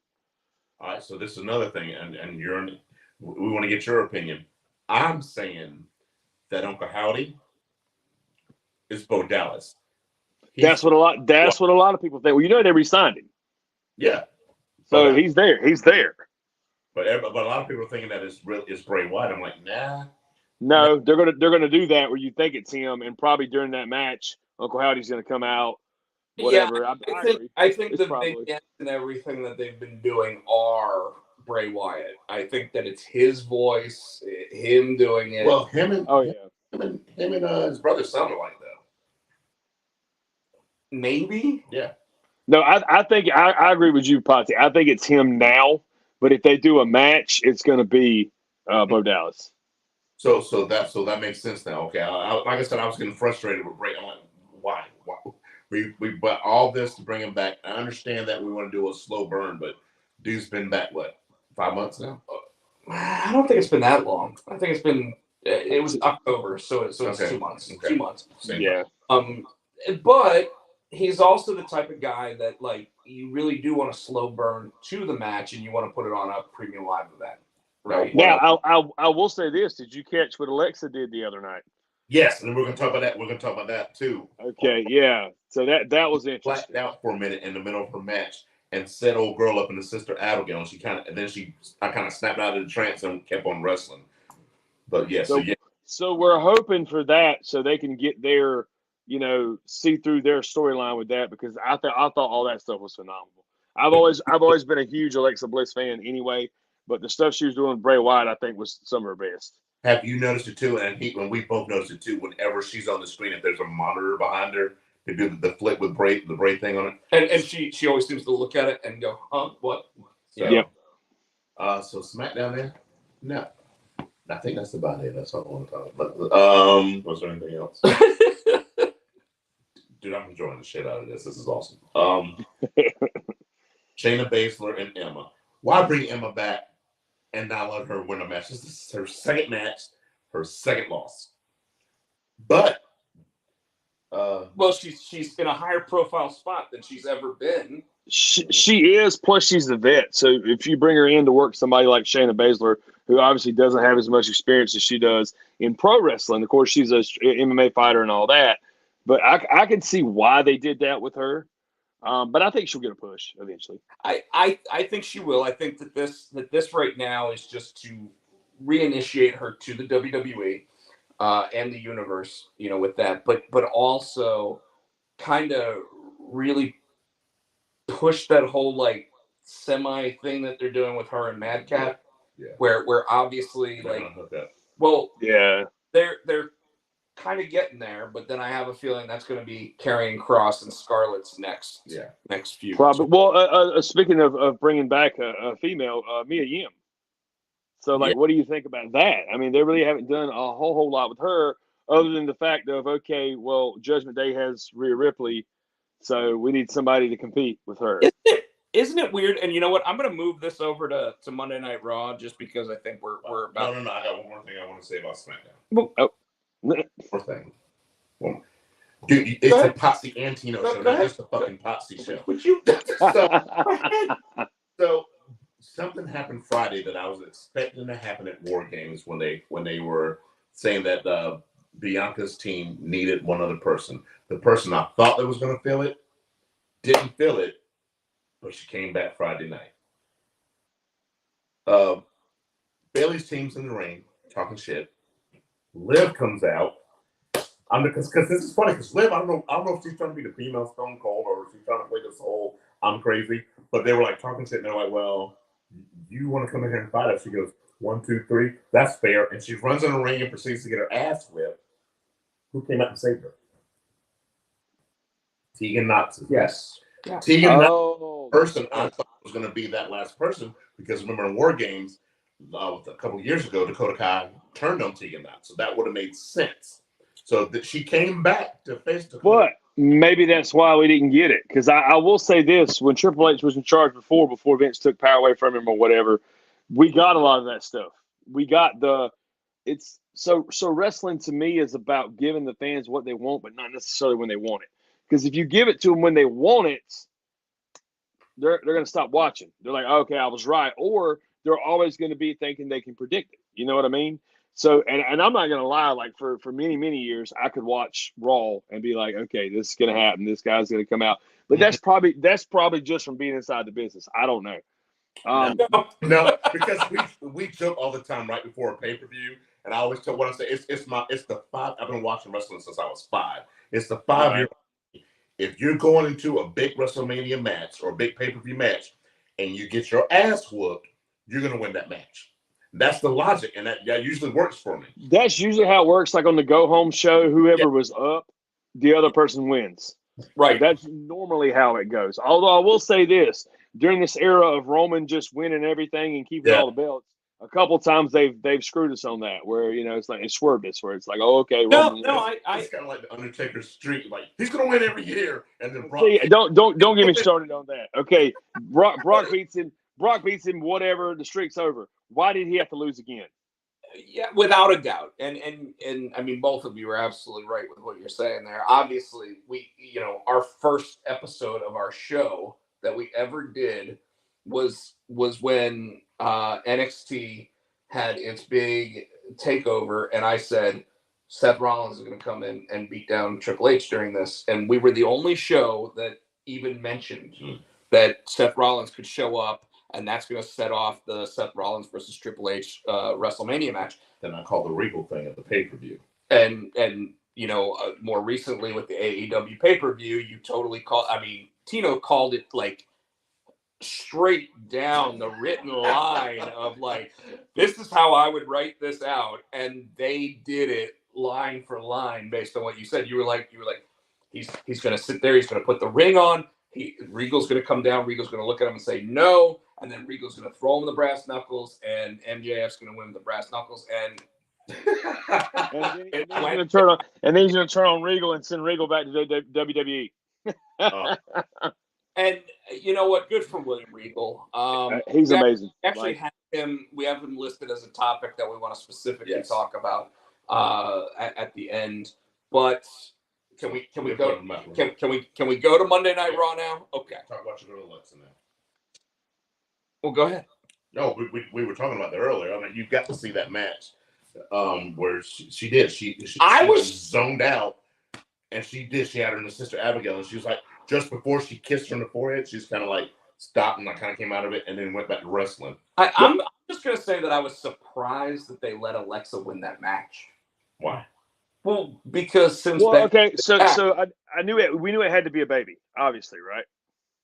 Right, but that's why we thought it would be Becky versus Bailey. But we know that they're kind of aligning that for a little bit further down the line, right? Sure. Though I could totally see Alexa. Yeah, I could totally see Alexa winning the match against Bailey and having to go up against against Bianca Belair. And I think that's where they're going, because a couple of weeks ago we talked about it, where Bianca was like, "Yeah, my team won, and it was a good idea for me to call in Becky and and Becky went and Alexa's face the whole time." Right, because she didn't really also, talk. Yeah, too, Alexa originally was not supposed to be part of that group. Well, It we've was always supposed to said be that. Yeah, Becky. it was supposed to be Becky. So I think they're just bringing that full circle now, that Becky's back now, and Alexa's like, "Well, what the fuck? I've been here this whole damn time," and now Becky comes back and she gets the glory. I think that's where they're going with this. Well, I kind of agree, but at the same time, I think that this really is the pressure point of, okay, Alexa, Becky, Bianca, Asuka, they're all chummy, kind of. But like I said to you, there's been those moments where all of a sudden Alexa's like 4 feet away from everybody else. So she's not really part of the group anymore. And she's just waiting for that opportunity. And of course, with all of the Uncle Howdy / Bray Wyatt / all of that stuff kind of coming back in, I wouldn't doubt that Triple H took her to the side and said, "Hey, what do you think about turning heel at some point?" Because as much as we think there's plenty of heels in the women's division, Sure. Not on Raw, and not on that caliber. Not of that caliber. Of Alexa and Bliss. and Alexa is one of those characters that, like, she's over no matter what she is. Yeah, absolutely. If she's baby, if she's heel, it doesn't matter. Like, the ascent of her, I mean, we saw it. It was in NXT. She was a cheerleader. She was a manager. She wasn't anything. Vince saw her and said, "That bitch is a star." Yep, and she's a heel. But we talked about the same thing. We talked about she's a heel. It was like Trish Stratus worked her ass off. When we talked about it, this era's Trish Stratus is Mandy Rose. Mandy Rose. Oh yeah. She came from, hands down.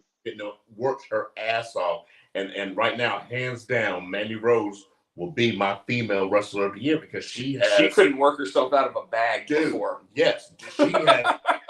I have so much respect for her now, man. She's proved herself. And now she is finally to the point where she's like, when do I get my run on the main roster? Yes. And right. If they don't push her to the moon, they're stupid. They're missing out on something. Like, she is. Well, thankfully, with Triple H back in charge, we're going to get NXT pushes. You know what I mean? It's not going to be like when Vince brought them to the main roster like he did with the Revival and all these other different, NXT people, and just squashed them. What was the one? I mean, the best two out of NXT have been Sami Zayn and Kevin Owens. Sure. And the women. The women. I want to get Sean's opinion on this, because I've said this. We've said this before too. Sure. When Vince was in charge, whenever you had a call up from NXT, it seemed like he was like, they come up, they had like a slight push, and then they were like nowhere. So do you think now Triple H will it be different? Obviously, because NXT was his baby. I do, and I also think it's because, from what I understand from the guys I've known that have worked before Vince, worked around Vince, if it's not his idea, it's trash. That's what he says. That's the So if Triple H builds these guys in NXT and has these incredible matches like DIY and FTR and AOP did it NXT, but TakeOver Brooklyn or whatever it was, but then they get to the main roster, it's not his, like Vince, it's not Vince's vision. So therefore, we're going to put my guys, who I think are better because I build them, over your guys. You know what I mean? And sorry, Sean, that there are very few that Vince has said, this guy is main roster ready the way that he is. There was Kevin Owens, who he put over John Cena night one. Which he still didn't like him because he wanted him to lose weight. Remember, he's well, that was Jim that said that way back then. I thought Jim. No, Vince said it too. No, Vince just told him not to take his shirt off. Okay, which is it's the same thing. Yeah, it's okay, Mick Foley. Do your shit. But I mean, he gave him a match against Stone Cold Steve Austin. Well, now, yeah. No, but that was Vince that did that. Well, now because he sees money. You're right. He didn't when Kevin first came over, but I think now he sees value in Kevin. But remember, when Finn Balor went down with injury, who was the guy that became the next Universal Champion? It wasn't Seth Rollins. It wasn't Roman. It was Kevin Owens. I think Triple H had his hand in that too. Absolutely, without a doubt, he did. But if it was up to Vince, it wouldn't have been Kevin Owens. Is what I'm saying. I don't know. I think Probably not. I don't know. I think that it was, hey, let's try to elevate these NXT guys. And who's the biggest known NXT guy at the moment? If it's not Finn Balor, who went down after beating Seth Rollins, Roman Reigns, and I think Kevin Owens to get there, it's Kevin Owens, right? Well, you got to think. So you got to think too. Kevin Owens. You got to think Kevin Steen, Ring of Honor. I mean, he already had a built-in fan base, right? But Vince didn't care about that, right? But I think somewhere along the lines, Vince may have realized we can't just ignore this previously built fan base. Not saying we have to acknowledge it and say, "Oh, he was built in Ring of Honor," whatever. But I mean, why wouldn't you? If I'm trying to run a business, that's the same reason when AJ came. AJ didn't go to NXT. He brought AJ right up to the main roster because AJ had a built-in fan base. Well, there's okay. Now you guys, I feel like you're attacking me. No. We gotta have you on the show more often. And Sean, you know, I'm your boy, but with AJ, there was a bidding war. Oh, sure. Who's going to get him? Yeah. And Triple H was the head of talent relations at the time. So he sat there, made the offer, and the negotiations were he's going to the main roster. They probably did show Vince some video of AJ, and he was like, oh, yeah, that guy could be a star. But I've got to create him. Because if you remember, the first guy that worked with him was Chris Jericho. I'm going to say this right now, and you might disagree, but to me, Chris Jericho is the greatest wrestler of all time. Absolutely. He has reinvented himself more times than anybody else, and not just reinvented himself, but stayed on top every single time. He elevates everybody he works with, makes them better, builds them up. I mean, you can't deny it. I mean, I'm a huge Shawn Michaels guy. Don't get me wrong. Flair is great. Being from North Carolina, you have to be a Flair fan. But, I mean, you can't, for overall sports entertainment value, you can't say Chris Jericho's not the greatest. The only other guy, and obviously didn't have a 30-year career. Buck Machine. Actually, I mean, Dolph Ziggler, I would say, is on par with a Chris Jericho and just never got his just desserts from it. Agreed. But I would say that the only other guy that actually has elevated every single opponent that he's ever been in the ring with was Mick Foley. Sure. You know, and Mick's career, you know, Mick got out 15 years, obviously too many injuries, too many concussions. Basically was told, hey, don't ever do it again because you don't know if you'll remember today. He's the only guy. I mean, Cena, Hogan, yeah, Flair, obviously. I mean, Austin, Rock. Well, no, but I mean, Austin's run at the top is only 3 years. Right. The Rock was only 4 years. You know, like yeah, when you're talking about it, like the fact that Nature Boy went from the 70s to the 2000s, but by the time he was in the 2000s, he didn't believe it himself. You know, like a lot of that was Bischoff, from what I was told. And you're probably right, but WCW. Taker and Jericho are probably hand in hand the best two workers the industry ever had, based on being able to elevate your talent. And now, not hurt anybody. I don't think Taker's ever hurt anybody. I mean, I don't think not going to look at 30 years worth of video to figure it out. He said it. He said he's probably that's what that is. I mean, Bret Hart said the same thing. Well, you know, Bret Hart's going to Undertaker.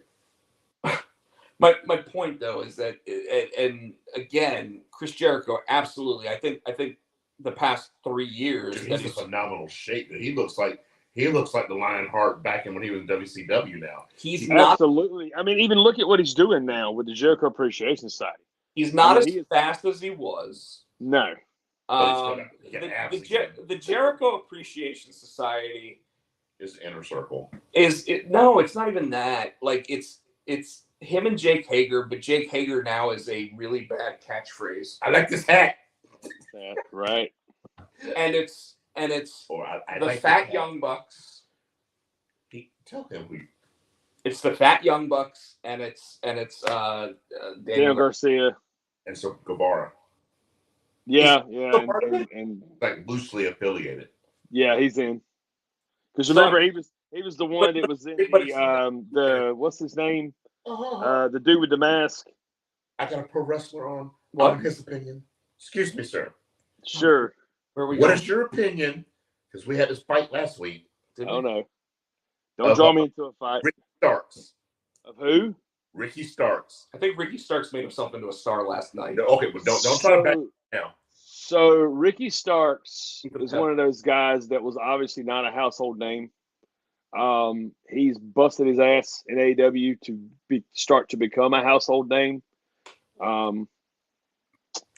This one calls him the Rock Light, and I can see he that. got called that last night. Before that, Chuck, you don't take credit for that. But what I'm telling him is, he's saying he doesn't see Ricky Starks being a main eventer. What do you think?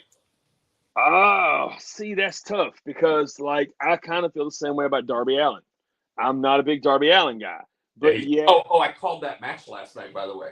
But yet AEW and Tony Khan and whoever the elite, whoever's running it, feels like Darby Allin's obviously a major player. They put him with Sting, and he was in the title picture at one time. Man, it just depends. I mean, right now, do I see like star power out of Ricky Starks? With the other talent they have on the roster, I wouldn't say he would be my top guy. But is there potential there? Sure. There's always potential. There's potential, but give him a couple of years, he could be main event. He could be a champion. I don't even know a couple years, maybe 5. There, Sean, and once again, disclaimer: not bashing the product, not bashing Ricky Starks. Yeah. I know him. I've never met the guy. I've just seen him work. I always enjoyed his work. Yes, but when you look at him, he has the look. He has the mouth, right? He has the in-ring ability, but he's a cruiserweight. So was Daniel Bryan. So was Punk. And the Punk machine. I know. Once again, not a Punk fan, but still, you can't deny what he's done. When you look at Daniel Bryan, though, Daniel Bryan somehow, like Macho Man Randy Savage, makes you forget that he's 205 pounds. Shawn Michaels. So what are you telling me is Ricky Starks doesn't have that ability to make you forget? When so you look far, at him, he looks like the shrinky-dink version of The Rock. So that being said, what's your opinion on Finn Balor? I think the guy needs to eat a carb. That's what I'm saying. But does his work make you believe that he works bigger than he is? Because he was undisputed champion at one time, and then he got hurt. No, absolutely. I do think that his work makes him bigger than he is. No. I like the questioning because I'm going to tell you right now. Then you have guys like Keith Lee who make you think that he's a cruiserweight when the guy's 300 fucking pounds and should be fucking wrestling like a 300 pounder. Okay. We have this argument too. Yes, but you also had Bam Bam Bigelow was the same way. You also had Big Boss Man was the same way. No, they were not. Wait. I'll say this. I'll say this about Bam Bam Bigelow. He was doing moonsaults and stuff like that in a time where you didn't have a roster full of cruiserweights who could do moonsaults. As a smaller guy, I'm not gonna lie. It doesn't upset me, but when I see a guy like Keith Lee do stuff that a guy like my size should be doing, it's okay. But I can't turn around and choke slam a guy 300 pounds. Well, and make it believable unless I'm Hurricane. But that's not even what I'm. Yeah, exactly. But that's not even what I'm saying there, Sean. What I'm saying is that Keith Lee should not be bumping for the guy who's doing a. Oh no! I know now. Noel, see, once again, I was trained back in 2001. A lot of stuff's changed since then. Me personally, I feel like if it's a guy my size against Keith Lee, and he's the heel and I'm the baby, I'm bumping him one time at the end of a comeback.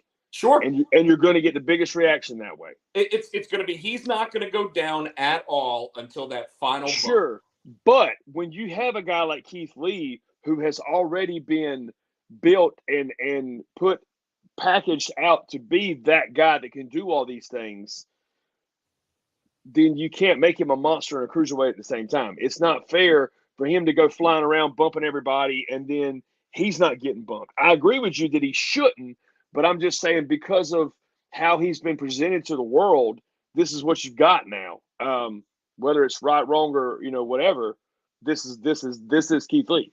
Right now, I would say if he were in a singles match with 160-pound Darby Allin, he's going to bump around for Darby Allin the entire match, and it's going to look fake as fuck. I don't know if it'll be the entire match, but he will bump for him. No, I agree. I agree with that. If he bumps to Darby Allin more than twice, I think that's a bit ridiculous. But you've also got to understand the audience.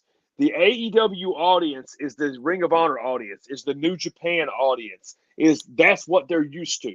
All they want is same time, except at the same time, Wardlow, who's 40 pounds smaller than Keith Lee, does not bump for those guys. Now, he'll do the moonsaults, but if you notice, he's doing moonsaults to Brian Cage, who's the same size as him. Sure. But not sitting there bumping for a Darby Allin. But I will say this. Look at Wardlow's physique compared to Keith Lee's. I totally agree. Yeah. So maybe that's why they built him as this muscle monster, whereas Keith Lee is just a bigger guy. Just like there's another guy in AEW, JD Drake, with the wingman. He's from North Carolina. He can bump and move his ass off too. He can fly around when he needs to. Well, I'm going to go ahead and say that while I agree with most of what you're saying there's a guy by the name of Samoa Joe. Sure. Who doesn't have to bump to these same guys, who's got the same physique as Keith Lee. He's actually smaller than Keith Lee. But when Samoa Joe was presented to us in Ring of Honor and in Impact, that's the way he was presented to us. He was a monster. He went out there, he muscle busted people, he walked away from people doing stuff. It's all in how Keith Lee, I'll put it to you this way. He's a monster. But that's my problem with it, is that he should be, because he's bigger than all of those guys. He should be, but because he's not, because somewhere along the lines in the Indies, whenever Keith Lee was coming up with this persona, he wanted to be what he is. And so because he is what he is, then I'm pretty sure that the agents or whoever don't go to him and say, okay, you're wrestling Darby Allin, we want you to bump 6 times tonight. Yes. When Mark Henry goes backstage and talks to Keith Lee, he sits there and goes, what the fuck are you doing? I could never do that shit. Why are you doing that shit? But he's still got a job. He's different. See this check? Right. He's got a job. I can't sit here and argue that Keith Lee is doing it wrong. Based off one school of thought, sure. Keith Lee has a job and he's making money. He's on TV. I'm not. So I can't sit here and argue with what he's doing. I do understand the psychology. And I don't want you to hurt your chances of getting No, I'm not. I'm not going to. Like I said, I'm indifferent. I'm never, unless I have a personal issue with somebody, I have no reason to say, oh, this guy's trash or this guy's, because that's an opinion. And I'm never going to stand 100% behind an opinion like that when it's really not that important. Like, it is just like, I'm not a CM Punk fan. I just never have been. Not because of the backstage stuff and whatever, but his work's just never impressed me. And there's a lot of people that will look at me and go, you're an idiot or whatever. But I'm not saying he's bad. He's just not for me. You know what I mean? Yeah. Just like growing up, I was a Shawn Michaels guy, so I couldn't be a Bret Hart guy. Because you just couldn't. That's like being a Hogan guy and an Ultimate Warrior guy at the same time. You just couldn't. A Rock and Austin guy, yeah. Right. But getting into the business and seeing the genius that Bret Hart was, or still is, in my opinion, the one of the best technical, if not the best technical wrestler of all time, you can't deny the fact of how good he is. Whether you dislike his character or not. The what? Does he need to forgive Goldberg? No, fuck that. No.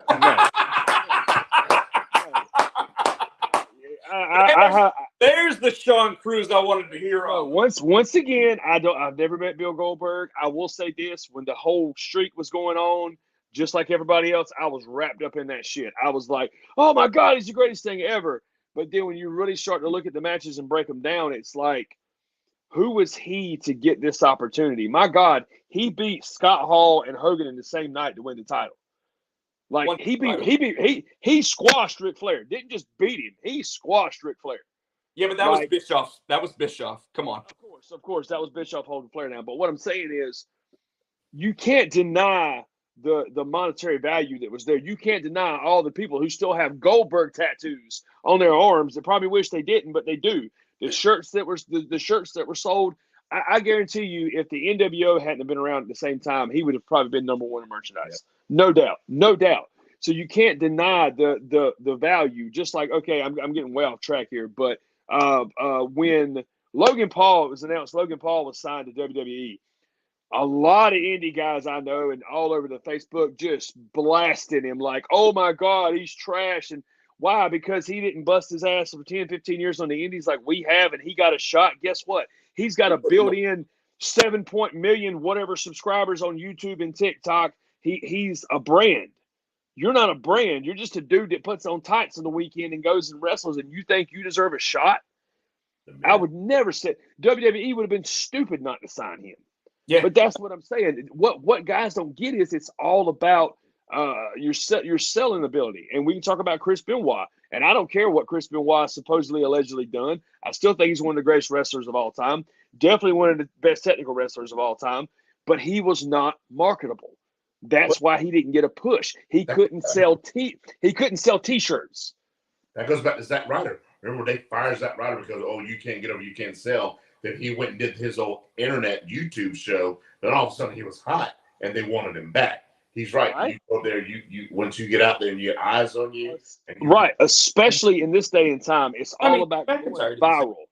Cody Rhodes did it. I mean, they all did it. Yeah, Cody Rhodes absolutely is probably the benchmark of that, right? Like he literally said, okay, I want my release. They were like, no. Then he said, I want my release. They were like, no. He said, I want my release. They finally said, okay, you know what? Sure, you can have your release. You're never going to amount to world champion like you think that you should be, whatever. And then he sat there and went out, created that list of like 20 guys. By the way, only one guy left on that list. Roderick Strong is the only guy left on that list. And I could only imagine how good those matches would actually be because they'd be technical matches, right? Sure. At the same time, I think Roderick Strong right now is probably sitting there going, man, I'm glad I'm the only guy from the UE that actually didn't sign with AEW at one point. But I digress there. He made that list. He wrestled all those guys. He got in with the Young Bucks. He started understanding how the business worked from the inside and was able to take everything that he knew from his dad and everything that when they said, you can't do this, he said, I can do that. And Watch he me. did it. And then, but he also, again, I don't think he ever wanted to compete with WWE. I think he wanted to sit there and go, I want, and he said this, I want the only championship that ever eluded my dad. Yeah. You know, and he said, there's that picture. Mm-hmm. And he showed the picture, and Vince McMahon went right for it. Like, Vince McMahon said, go ahead, show the picture, do this, do that. Yeah, Dusty never won that belt. This is great storytelling. I mean, it's emotion, and that's what it's all about, is making you feel something. Well, and I think that Cody not only understands that, but I tore my pectoral muscle off the bone, blah blah blah. Doctor told me I can't make it any worse. Let me go ahead and wrestle one more match before I. That was fantastic, dude. It was disgusting, is what it was. But dude, it made you feel a certain way. It won an ESPY.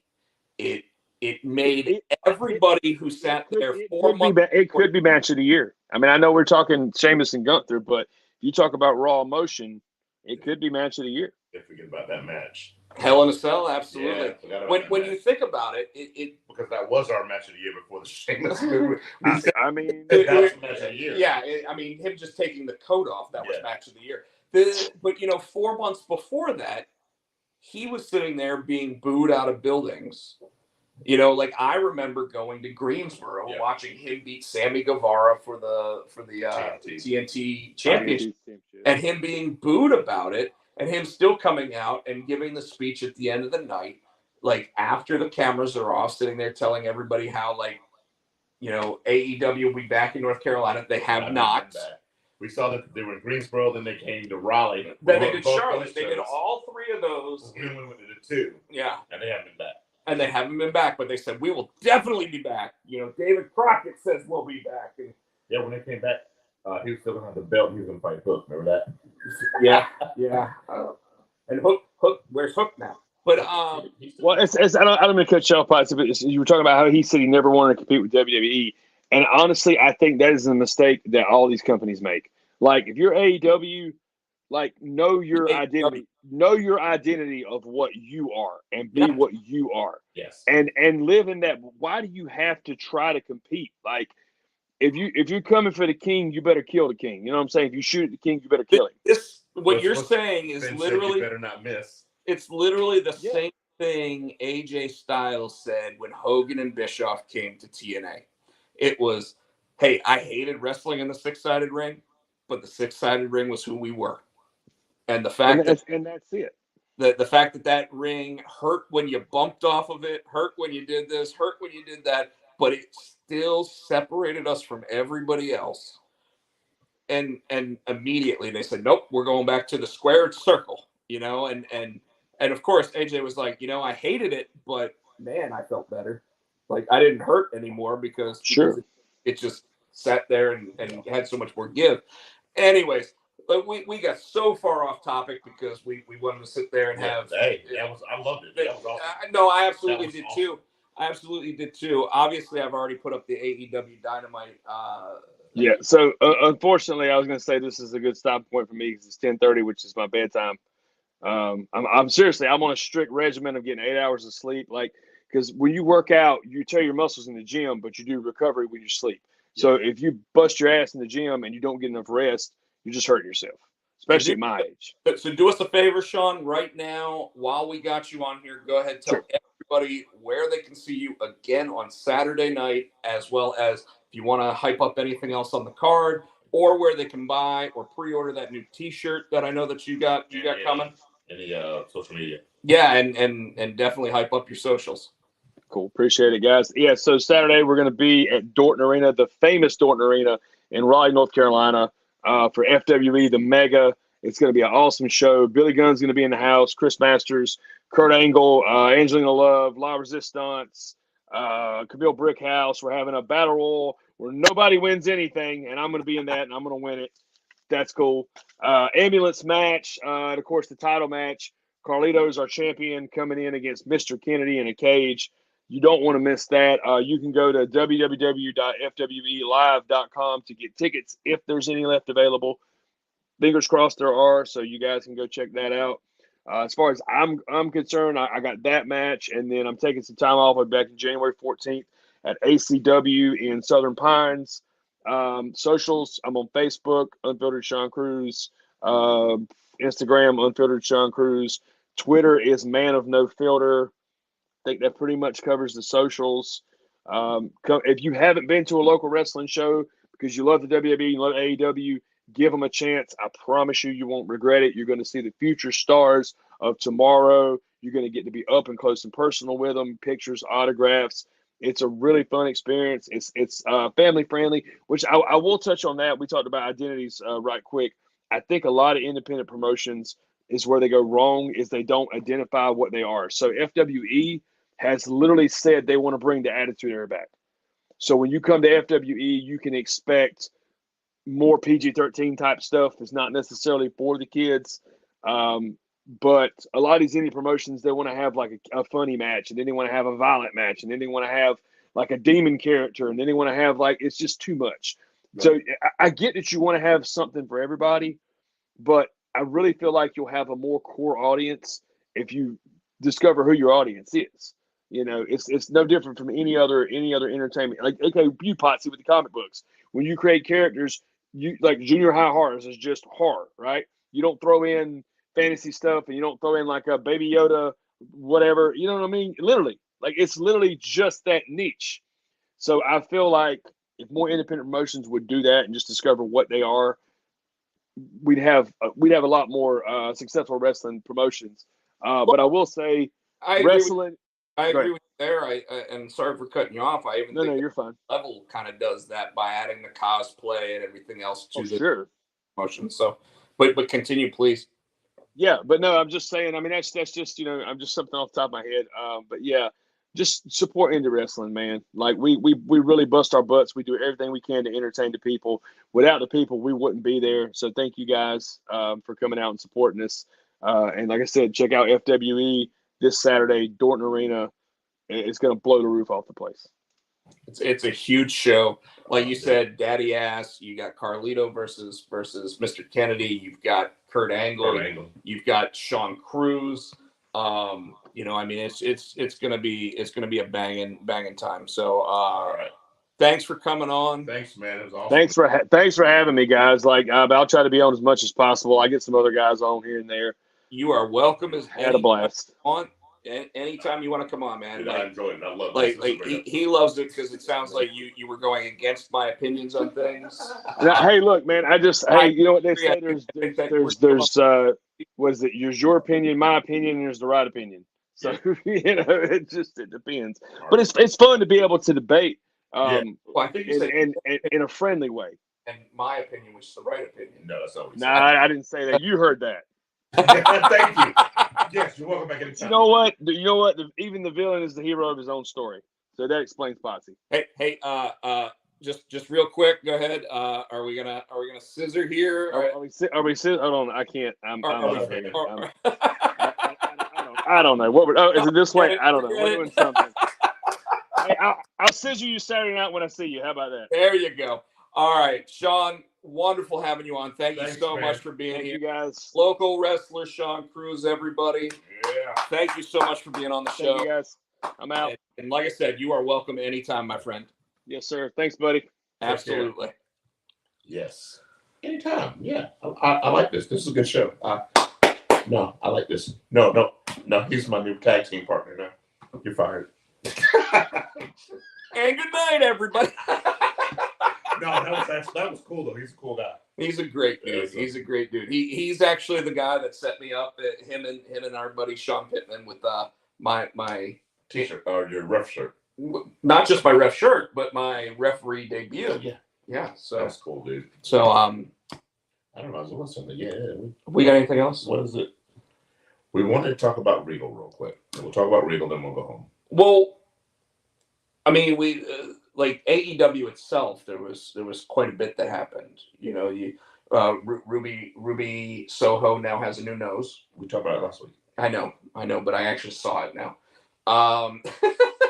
But we had more of the Saraya versus Britt Baker stuff going on. Yeah. We did not talk about this last week, but Jamie Hayter is now listed as the official. We didn't talk about it, but they mentioned that a couple weeks ago. Yeah, the official women's world champion. So great job for her. The fact that they finally listened to the fans who said, "Hey, if Thunder Rosa is going to be out more than 30 days, it shouldn't be interim anymore." I totally agree. Mm-hmm. Still think that when Thunder Rosa comes back, she should get a match for the. She never lost it. She never lost it. But I do think that the interim belts are something that kind of flopped. So I had read, and it's kind of going towards. Let me back up. The FTR Acclaim match was fucking fire. Wait, you get one scissor. I already said. Come on, you're talking about the Acclaimed. But it was fire. But at the end of that match, the Ass Boys came out, and I read that the Briscoes were supposed to be. I'm like, but how are they going to come on TV? Because it's been said that I guess the network doesn't want the Briscoes. They did it perfectly with got a Christopher from them boys, and it's written in blood. A double dog collar chain match for the ROH champion, ROH tag team champion. Sorry, what do you think of that? Who wins that? Because if them boys win, you're gonna see the ROH tag titles anymore. Because them boys aren't allowed on the network, aren't allowed on AEW. Do you think you answered your own question? So what was that do for FTR? Because they're the belt collectors. They're the Austin. Well, they are and they're not, because obviously they didn't collect the AEW championships last night. I'm thinking too. I was reading while Tony Khan's trying to back away from the ROH championships, or from ROH now, because I guess he's trying to do something else. But what I'm wondering is at this pay-per-view this weekend, are all the ROH, all the AEW stars who are holding ROH championships going to lose. You see what I'm saying? So obviously you've got Final Battle coming up. Right? Yeah, that's what I'm talking about. Yeah. So with Final Battle, I tend to believe that if the plan is to start Ring of Honor as its own promotion come early next year, so let's say February, then having all the people that are currently Ring of Honor champions that are also in AEW and on the AEW roster, I kind of see that as something where you can see them all losing, right? At the same time, until you actually have a Ring of Honor TV show, putting the belt on Claudio Castagnoli, that's what I'm saying, though. instead of Jericho, that does nothing. Like, all it does is solidify that we all agree that Claudio should have been a world champion for years, right? Yeah, so you got Samoa Joe is supposed to go against Juice. Okay. You've got the ROH tag team now, them boys. Right. You got what is it? The Pure title. So that's another one. That's Garcia and Wheeler Yuta. So that's another one too. So those are still two AEW guys. So they're AEW guys, but Wheeler Yuta probably would have been Ring of Honor if he wasn't AEW, right? Daniel Garcia would probably be Ring of Honor if he wasn't AEW. I guess the way that I look at it is this: is personally, I kind of feel like the titles should be combined. Like NXT did. So yeah, or like WWE has done, where they said the European Championship and this championship become one championship kind of thing. Like the fact that Samoa Joe currently is a double champ. Like, what does that do for him? It does nothing. That's one thing. Well, I think he's going to lose the belt as well, but I think he's going to lose the belt because they're going to continue the Wardlow storyline, and Wardlow's going to cause him to lose the belt, right? Like, which is fine. It adds to storyline, it adds to drama, whatever. But does Samoa Joe really need to be holding two championships? The answer is no. Does AEW, which only has 3 hours of actual TV per week, need like 9 championships? And the answer is no. Right? So like, unless Tony Khan has actually secured television starting next year, and I wouldn't be surprised if Access Television, or they decide, hey, we're just going to do YouTube for Ring of Honor. Like, if you do that, you can run an entire promotion on it. I mean, they run Dark on it right now, which is 3/4 of the roster that we never see because I just don't give a shit. Do you? I've never watched Dark. So I mean, like, and I know viewers of our show do watch AEW Dark. But if they do a YouTube show, are we going to be watching ROH on YouTube? Are we? You know what I mean? Is it going to be? If it's going to be a glorified Dark. If I hear that, I mean, Impact is on there as well as Access or whatever, right? No, they're just on Access. No, they're on YouTube as well. Oh no, they're on Twitch. Oh. So I mean, like I can watch it on Twitch if I want to on Thursday nights. I just don't. Although I heard the show's been fired recently. Like I don't have that much time to watch pro wrestling anymore. I'm not Mike Johnson or fucking Dave Meltzer or one of those guys that gets paid to sit there and watch it. So why am I like I put in 3 hours of Raw, 2 hours of SmackDown, 2 hours. Watch 3 hours of Raw. You fast forward it. You can't say you watch 3 hours of Raw. There are some nights where I watch it live now. Like, if I'm not going out to karaoke, I'll watch it live. Okay. But you're right. It's too fucking long. We all know that it needs to be 2 hours, but because the television rights have it at 3 hours and have it being $1 billion over 5 years, it's not going to be 2 hours. It's going to be 3 hours. But they could play with the formatting, and we've talked about that. Who's that? The Great Legend? Oh, the Great Legend's in the audience. I didn't even see him. What's up, Legend? Potsy, Tino, and Chris Barrett. Yeah, exactly. Legend, you just missed the unfiltered Sean Cruz, one of the local wrestlers here in the Raleigh market, actually being on the show tonight. So I apologize for you missing that. But thoughts on Barry Windham and growing up? Were you a fan of his work? I wonder if they were trying to ask Sean that. I'll go ahead and answer it. Barry Windham was a great worker that, to me, never really had the look of a main eventer.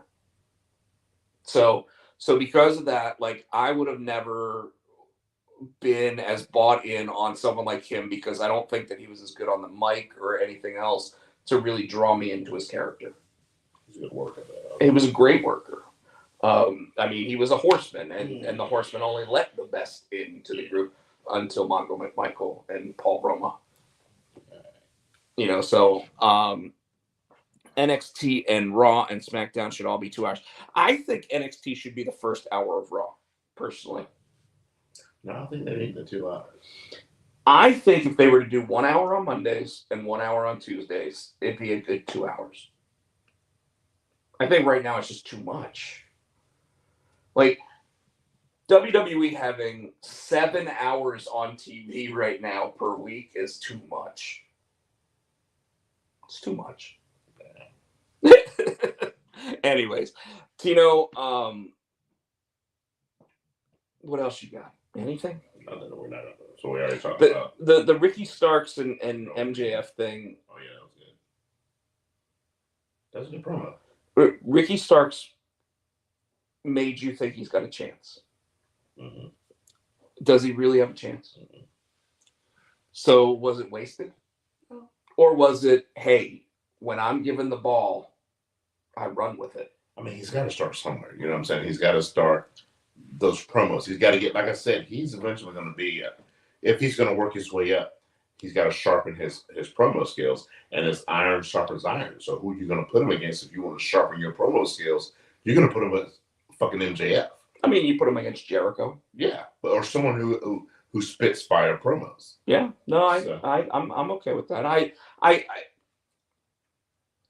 I think that this once again shows that the main event level caliber talent of AEW is a bunch of WWE guys and MJF.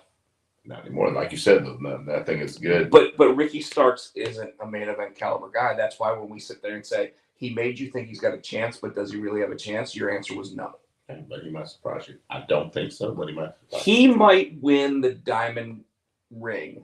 No, that's up for grabs next week. The ring and the belt. Oh, is it both? Yes. Oh, I thought it was one. I thought so too, but no, last night on AEW, which probably didn't watch it if you didn't hear that. Both. I didn't hear it as I watched it. Yeah, both were up for grabs. Oh, okay. So if he wins the title, he wins the ring. If he loses it all. See that? But you really think they're going to take that ring off of MJF? Which, why does he need it now? He's a champion. I mean, think about it. When Ricky goes, it'd be great. Yeah, why? Yeah, why? Because originally it was supposed to be you win the match for the Diamond Ring, you get your title match. But he already had the title match. Because he won the other thing. Yeah. So yeah, I don't know how. But wouldn't that have been he gets 2 title matches? So it's stupid now that they're both up for grabs. He doesn't get anything. You know what I'm saying? And why didn't Ethan Page win that one? Because Ethan Page getting a title match would have elevated the whole Firm versus MJF story again. I think they're trying to distance themselves from that one. I think they are too. Because I think the next feud is going to be MJF and not MJF, Ethan and Hardy. Yeah, I agree. Totally isn't worth it to me. Like I just don't care. Anyways, so tomorrow night SmackDown. I expect the Bloodline. Don't expect Roman. I don't think. Yeah, Brock's not showing up. I don't think we're gonna see Roman again until first week of January when he starts pushing his match at Royal Rumble. Yeah, Brock's not coming back till then. Yeah, I don't see Brock. I see Brock being on Raw before I see, because they've been talking about Bobby and Brock again. Oh, I'm sorry, I was calling Roman Brock. Oh, were you? Yeah, I was saying that you were like, yeah, Brock's not coming back to defend his championships until. Well, I didn't say his championships. I said he's not coming back. He's not coming back till he defends his championships. That's what I'm saying. He's not coming Roman's back. not coming back. Yeah. Yeah, I was calling Roman Brock. Well, it's probably going to be. I mean, they're talking about possibly Sheamus. They're talking about possibly Kevin. I told you it's supposed to be Kevin at Royal Rumble, and then it was supposed to be Sammy the next pay-per-view, the following pay-per-view. Yeah, I don't see that happening. I don't see them ending the Sammy storyline for a while. It's got to. It can't last. I mean, it's good, but they've got to wind it down. I mean, now people are sitting there saying that Solo Sikoa is going to be the one that actually like has the problem with everybody, and I'm like, but why? Just because he stands there like this? It's because he's Solo. Yeah. Like that's why he's not Uso, because Uso means family, and he's Solo. He's one, they're two. Anyways, why don't you go ahead and talk about them socials? I'm too tired to remember them all. So we got. You want me to just say mine then? Yes, because yours are too many. All right, so you got to take a deep breath when you say them all. On Twitch, I'm Rob Potsy Podchak. On YouTube, I'm Rob Pochak. On Twitter, I'm Pochak. On Instagram, I'm Rob Pochak and Rob Potsy Pochak. And Junior High Horrors. And Immortal the Comic. Want me to keep going? If you got more. Oh, I'm on Hive as Rob Potsy Pochak. I'm on Mastodon as... I don't even remember what the Mastodon was. On the Twitter, I am HoodieFan91. On Snapchat, I am Snapchat. Not Snapchat. Fuck it. Instagram, I am SC Tino. Fuck it. On Facebook, we are the Potsy and Tino Show. On Twitter, we are Potsy and Tino. You can catch us here each and every week on YouTube on the Potsy Pan Network. Please like and subscribe. Give us a thumbs up. Buy our shit.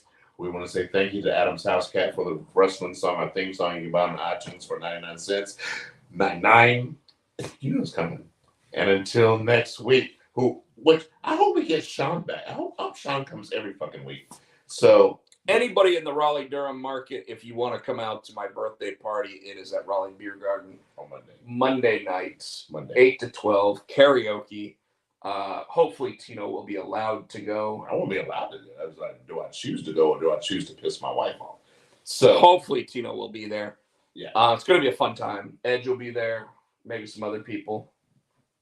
So Chris says, let's get that straight. Don't become thinking Adam Copeland's going to be at your party. You don't know. You don't know. He might be feeling loosey. Whatever.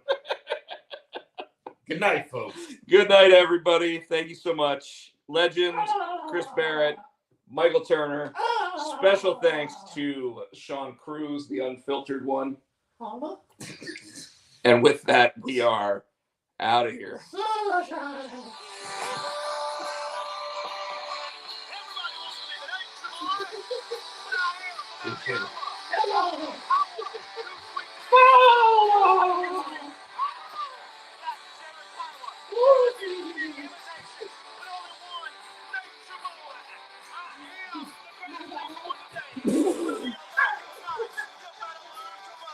Oh, shit.